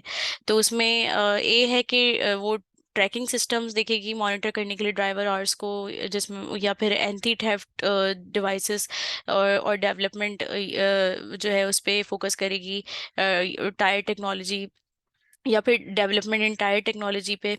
तो पॉलिटिकल में ये फॉल नहीं करता है। इसी तरह स्टेट ऑफ द इकोनॉमी और ऑयल प्राइस मूवमेंट और अराइज इन इंटरेस्ट रेट्स, ये भी अगर आप देखें तो ये आपका पॉलिटिकल हेडिंग में फॉल नहीं करेगा। इसी तरह फ्यूल टैक्स और कंजेशन चार्जेस इन सिटीज और plans to build new roads, political का क्या मतलब होता है कि लोगों से रिलेटेड जो आपके डिसीजंस होते हैं वो पॉलिटिकल कैटेगरी में फॉल करते हैं। तो अगर आप जो सी ऑप्शन है वो देखें तो ये आपको प्यूपिल की कैटेगरी में फॉल करता हुआ नजर आ रहा है, यानी कि फ्यूल टैक्स और कंजेशन चार्जेस सिटी में इम्पोज करना या न्यू रोड्स बनाना ये आपके लोगों के लिए है। तो बेसिकली ये this might be a right answer. लेकिन हम डी भी देख लेते हैं। तो D predicted car numbers and usages और पब्लिक कंसर्न्स ओवर सेफ्टी, ये आपका अगर हम देखें तो सोशल में ज्यादातर आपको दिखेगा। अगर आप ए की तरफ देखें तो ए जो है बेसिकली टेक्नोलॉजी से जो है टेक्नोलॉजिकल फैक्टर से रिलेट करता है। इसी तरह अगर आप बी देखें तो बी आपका इकोनॉमिक फैक्टर से जो है वो रिलेट करता है। इसी तरह अगर आप डी देखें तो डी आपका सोशल फैक्टर से रिलेट करता है। तो C is your right option, right. अब हम नेक्स्ट पे बढ़ते हैं। तो नेक्स्ट है हमारा constructive dismissal occurs when an organization no longer needs an employee and therefore terminates their contract. Is this a statement true और फॉल्स? कंस्ट्रक्टिव डिसमिसल कब होता है? पहले तो हमें ये जानना है कंस्ट्रक्टिव डिसमिसल तब होता है जब एम्प्लॉय रिजाइन करता है क्योंकि एम्प्लॉयर ने कोई कॉन्ट्रैक्ट की टर्म ब्रीच की होती है। तो उसकी वजह से जो एम्प्लॉय होता है वो रिजाइन करता है। और इसको हम रिडंडेंसी के कैटेगरी में भी देख सकते हैं। तो बेसिकली कंस्ट्रक्टिव डिसमिसल में यहाँ पे क्या बता रहे हैं कि when an organization no longer needs an employee and therefore terminates their contract, this statement is false. क्योंकि कंस्ट्रक्टिव डिसमिसल जो होता है वो तब होता है जब एम्प्लॉय रिजाइन करता है, नॉट ऑर्गेनाइजेशन। इसमें ऑर्गेनाइजेशन प्राइमरी नहीं होता है, इसमें एम्प्लॉय प्राइमरी होता है, एम्प्लॉय रिजाइन कर रहा होता है। इसमें ऑर्गेनाइजेशन की ज़रूरत की बात नहीं होती, इसमें एम्प्लॉय के रिजाइन करने की बात होती है, राइट। इसी तरह अगर हम आगे बढ़ें तो हमारा जो 65 क्वेश्चन है अगर हम उसको देखें तो 65 में हमें जो क्वेश्चन है वो ये लिखा हुआ है कि under typical employment protection legislation which of the following would be classified as an unfair reason for the dismissal of an employee. तो इसमें ऑप्शंस जो हैं वो A, the employee was a member of a trade union, the employee was guilty of misconduct, B, C, the employee's job became redundant, D, the employee had a lack of qualifications और capability for a job. Typical environment protection legislation के तहत कौन सा ऐसा option अगर आपको दिखता है कि वो अनफेयर रीजन हो सकता है एम्प्लॉय डिसमिसल के लिए? आइदर इट्स ए कि एम्प्लॉय जो है वो ट्रेड यूनियन का मेंबर था, बी एम्प्लॉय ने कोई मिसकंडक्ट किया जिस पे वो गिल्टी पाया गया यानी कि उसने किया था वो ये कंडक्ट, इसी तरह सी एम्प्लॉय की जॉब जो है वो रिडंडेंट हो जाए, और डी एम्प्लॉय के पास वो क्वालिफिकेशंस और कैपेबिलिटी नहीं है जो जॉब की रिक्वायरमेंट हो। तो बी, सी और D would be a great reason for the dismissal and A would not be a reason. तो ए जो है वो अनफेयर रीजन है कि अगर एम्प्लॉय ट्रेड यूनियन में होगा, अगर उसका मेंबर होगा, तो जो कंपनी है वो उसको डिसमिस कर दे, तो that would B unfair means, क्योंकि ट्रेड यूनियन से कंपनी के डिसमिस करने का क्या ताल्लुक है? अगर कोई एम्प्लॉय है जो कि ट्रेड यूनियन का मेंबर है, तो कंपनी इसको क्यों डिसमिस करेगी? तो that would be an unfair reason for the dismissal of an employee, right. इसी तरह अगर हम आगे बढ़ें तो 66 में लिखा हुआ है, consider the following statements, a political system can be defined as a complete set of institutions, political organization and interest group, the relationship between those institutions and the political rules and norms that govern their functions. Number two, nationalization of an industry often involves government selling some of its asset in a bid to promote competition. Which of these statements is or are correct? A, one only, B, two only, C, both, or D, neither. तो इसमें अगर आप देखें तो आपको आपसे पूछा जा रहा है एक तरह से, इट्स 67 राइट,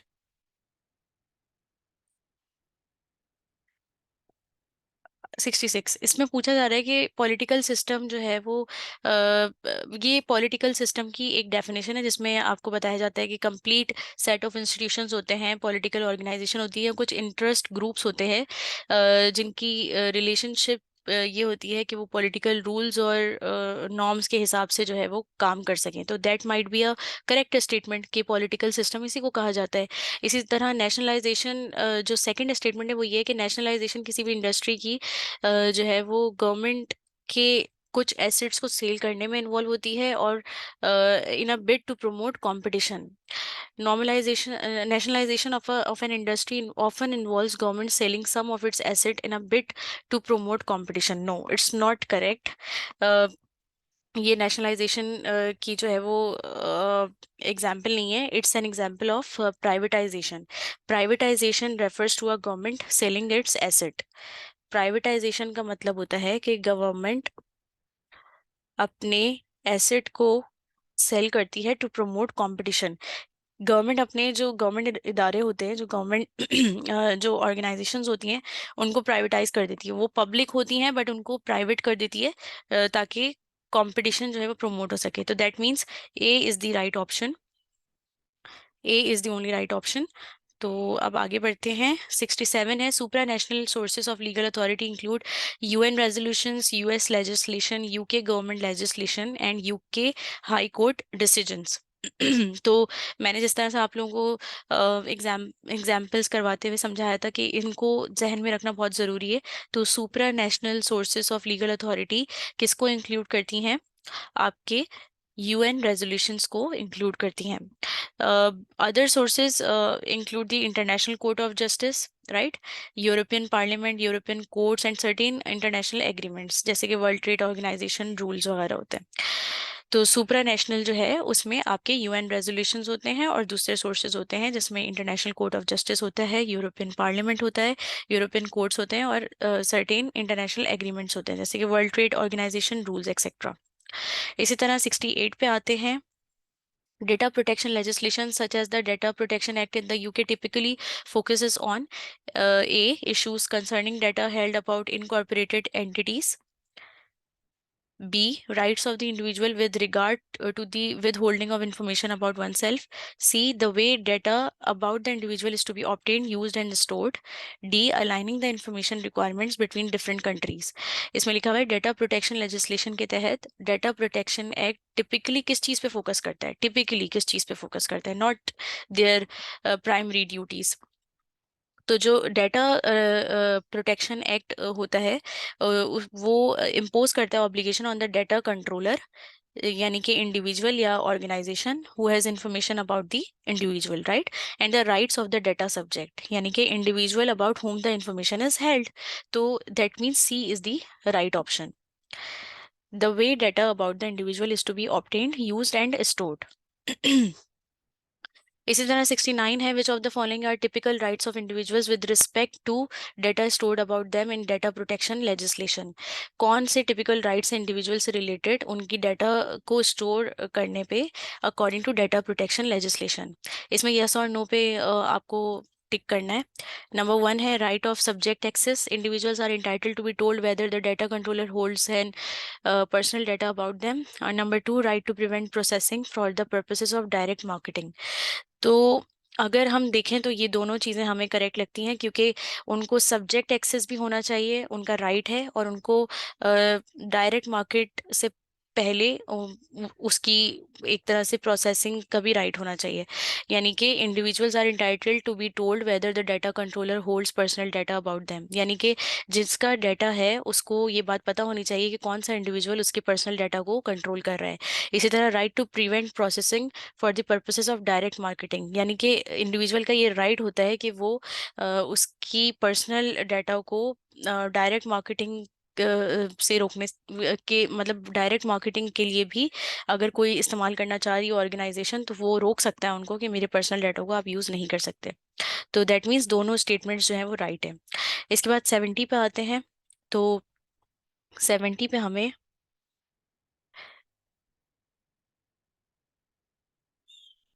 70 में हमें 2 सिनेरियोज दिए गए हैं। Number 1, A wants to request his personal credit report from a credit file company for free using typical data protection legislation. Number 2, A receives a large amount of unsolicited junk mail using the Data Protection Act. He wishes to have these marketing activities blocked. In which of these scenarios would typical data protection legislation support A? A, one only, B, two only, C, both, D, neither. तो इसमें अगर आप देखें तो जो है वो request करना चाह रहा है to request his personal credit report from a credit file company for free using typical data protection legislation. तो इसमें अगर आप देखें तो डेटा प्रोटेक्शन लेजिस्लेशन अगर सपोर्ट करता है ए को, तो ये कोई आपका सपोर्ट की बात नहीं है, क्योंकि इट इज़ द कंपनी, जो क्रेडिट कंपनी की जो जो क्रेडिट फाइल है कंपनी के पास, वो फ्री ऑफ एक्सेस है। तो the credit file company must provide A with access to his credit file, right. तो जबकि ए जो है उसके पास राइट नहीं है,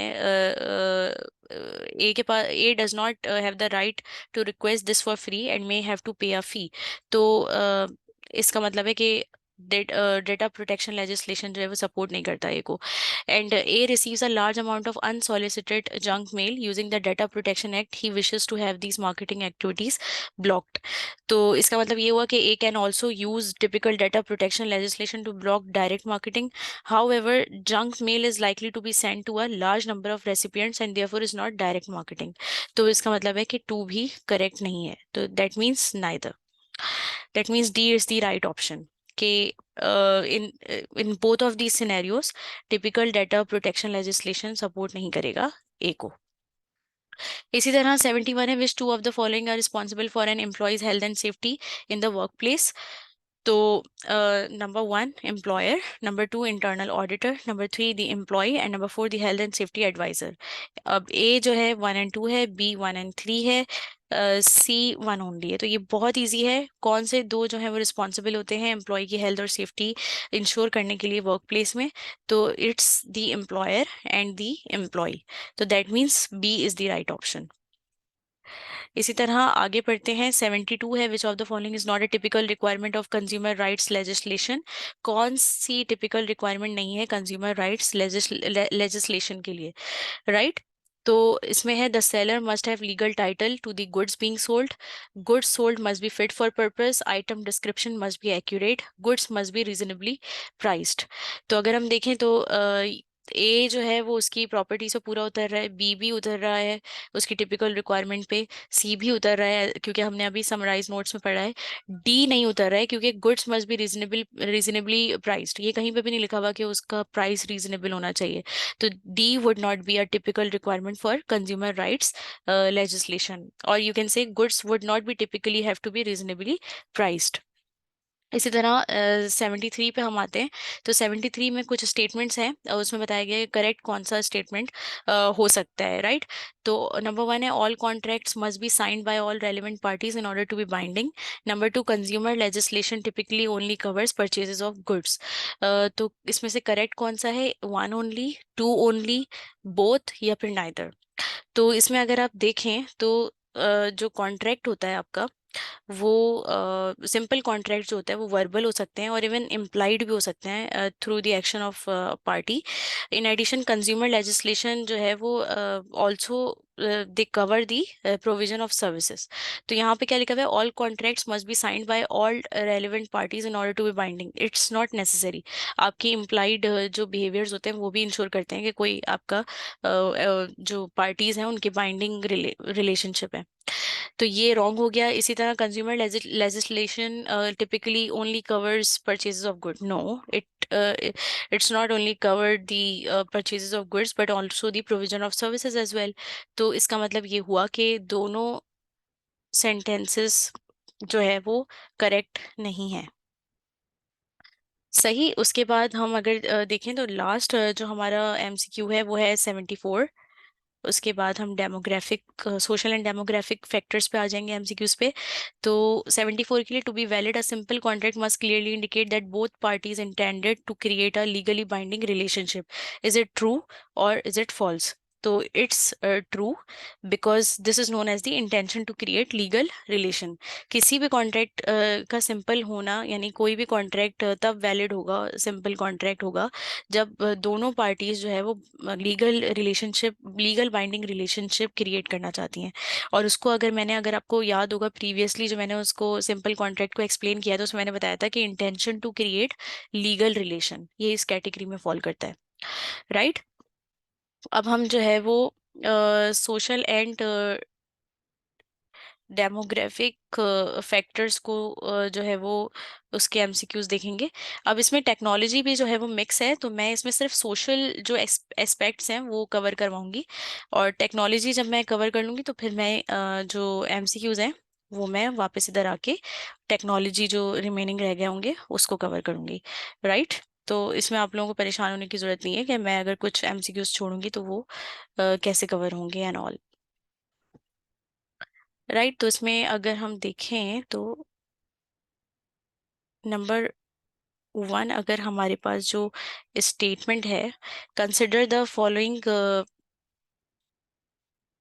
consider the following statements. Number 1, monitoring population growth is usually only important for public or governmental organizations. Number 2, attitudes represent an individual's personal preferences or patterns of choices. Which of the statements are correct?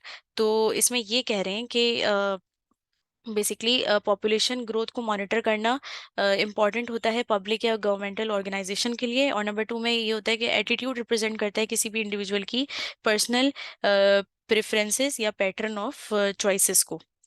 तो इसको हम देख लेते हैं कि ये true है या ये फॉल्स है। राइट।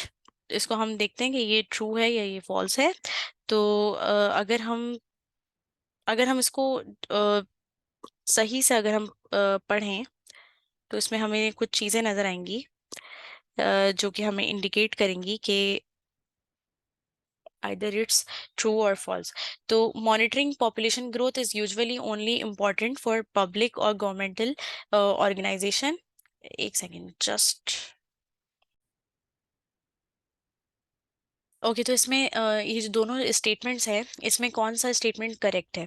तो पॉपुलेशन ग्रोथ को मॉनिटर करना is not only responsibility of public और governmental organisation but also a private organisation as well और प्राइवेट सेक्टर एज वेल। क्योंकि हाई ग्रोथ जो होती है वो इंडिकेट करती है मार्केट ग्रोथ को लेके।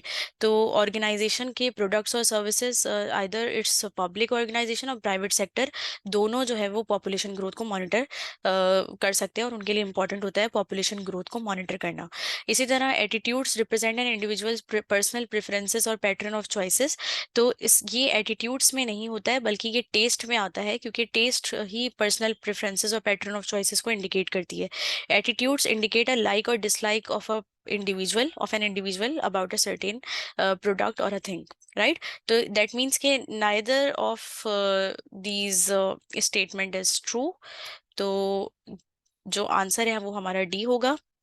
इसी तरह अगर आप 104 देखें तो consider the following statements. An aging population represents a risk to all businesses. that manufacture or sell technologically advanced products. Changes in social structure can have a significant impact on a country's buying patterns. Which of the statements are correct? One only, two only, both, or neither? अब इसमें अगर आप number one पढ़ें तो ये कुछ अजीब सा स्टेटमेंट है। इसमें लिखा हुआ है कि एजिंग पॉपुलेशन जो है वो एक रिस्क को रिप्रेजेंट करता है टू द बिजनेसेस जो कि आईटी रिलेटेड प्रोडक्ट्स जो है या एडवांस प्रोडक्ट्स जो है मैन्युफैक्चर और सेल कर रहे होते हैं। That is not true, because ageing population can also handle these kind of products. तो नंबर टू जो है वो है कि changes in social structure can have a significant impact on a countries buying patterns. तो किसी भी सोशल स्ट्रक्चर के चेंज होने में जो है वो सिग्निफिकेंट इम्पैक्ट आता है किसी भी कंट्री के बाइंग पैटर्न में। That might be a true statement. तो अगर हम देखें तो aging population will not automatically mean that high tech products will fall in popularity, though the businesses that manufacture and sell them may need to adjust their product and marketing to target older users. जैसे कि मैंने बताया कि aging population is not a threat to IT organization, IT related organization. तो that means कि जो second हमारा जो option है वो हमारा correct है. That means B is the right option. इसी तरह अगर आगे बढ़े तो outsourcing is often associated with which business processes? Allowing employees to work from home, sourcing data from outside the company, transferring call centres overseas, sending staff on foreign assignments. Outsourcing एक term है, although हमने अभी नहीं पढ़ा है outsourcing के बारे में, बट क्योंकि मैं एमसीक्यू कवर करवा ही रही हूँ तो अब इसको भी करवा देती हूँ कि आउटसोर्सिंग का मतलब ये होता है कि अपना अपने डाटा को आप किसी कंपनी को सोर्स करें। बेसिकली अपना एक बिजनेस फंक्शन और यूनिट जो है वो आप किसी दूसरी कंपनी को आउटसोर्स कर दें, किसी दूसरी कंपनी को हैंडल करने को दे दें। तो दैट मीन्स आउटसोर्सिंग, यानी वो कि वो डाटा जो है वो दूसरी कंपनी मैनेज करे। तो अगर हम देखें तो एग्जाम्पल जो है उसमें जो हमारी मोस्ट रेलेवेंट एग्जाम्पल जो लग रही है वो सी लग रही है, because outsourcing means that some of the processes previously undertaken by the company itself are now being transferred to an external supplier. So C is the right option because transferring call centers overseas is uh, right in accordance to the definition of outsourcing. इसी तरह अगर हम आगे बढ़ें तो 106 जो है उसमें लिखा हुआ है what change in people's attitudes has put additional pressure on business to become more socially responsible? A, disposable income is growing as people have fewer children. B, urbanization encourages companies to build more compact offices. C, fashion changes rapidly, therefore frequently change of suppliers become a necessity. D, people are more aware of the carbon footprint left by a company's operation. तो इसमें लिखा हुआ है कि लोगों के कौन से एटीट्यूड के शिफ्ट होने की वजह से, चेंज होने की वजह से बिजनेसेस पे एडिशनल प्रेशर आ गया है to become more socially responsible. अब क्योंकि मोर सोशली रिस्पॉन्सिबल की बात की गई है तो आपका जो मोस्ट लाइकली जो ट्रू ऑप्शन होगा वो कार्बन फुटप्रिंट का होगा, क्योंकि वो इन्वायरमेंट फ्रेंडली एक ऑपरेशन की बात हो रही है जिसमें कंपनी रिस्पॉन्सिबल होगी, मोर सोशली रिस्पॉन्सिबल होगी इन देयर एक्शंस और इन देयर ऑपरेशंस। बाकी सारे जो आपके स्टेटमेंट्स हैं वो दूसरे सोशल जो आपके एट्रीब्यूट्स हैं कंपनी को लेके उसको डिफाइन कर रहे हैं। But carbon footprint refers to the volume of carbon emissions produced by the company. So the goal of social responsibility is to be conscious of the impact operations have on the environment and the planet. It is possible for the firm's products to be boycotted if customers believe that it acts in a socially irresponsible way. Right? तो D is the right option. इसी तरह ये जो है वो technology related है और अगर हम दूसरे एमसीक्यू पे आए 107 पे। ओ, अगर हम 107 पे आए तो 107 में टेक्नोलॉजी की बात हो रही है। 108 हमें अभी सॉल्व करना होगा और हमें बेसिकली हमें जो है वो और कौन सा सॉल्व करना होगा? 107, 108, 110 and 109 is not related to our subject matter right now. और 111। Okay right. तो अभी हम सॉल्व करेंगे 108।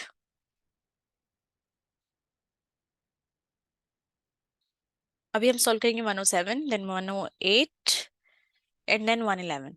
Okay, introduction of a new technology, no 107 relates to technology, तो 108 पे आ जाते हैं। Which of the following is not a way in which businesses can reduce the amount of damage they cause to the environment? A rebranding of products, B recycling, C redesigning products to use fair materials, D careful production planning. तो अगर हम देखें तो कौन सा वो तरीका नहीं है जिसमें बिजनेस जो है वो रिड्यूस कर सकता है डैमेज जो कि वो एनवायरनमेंट पे कॉज कर रहा होता है।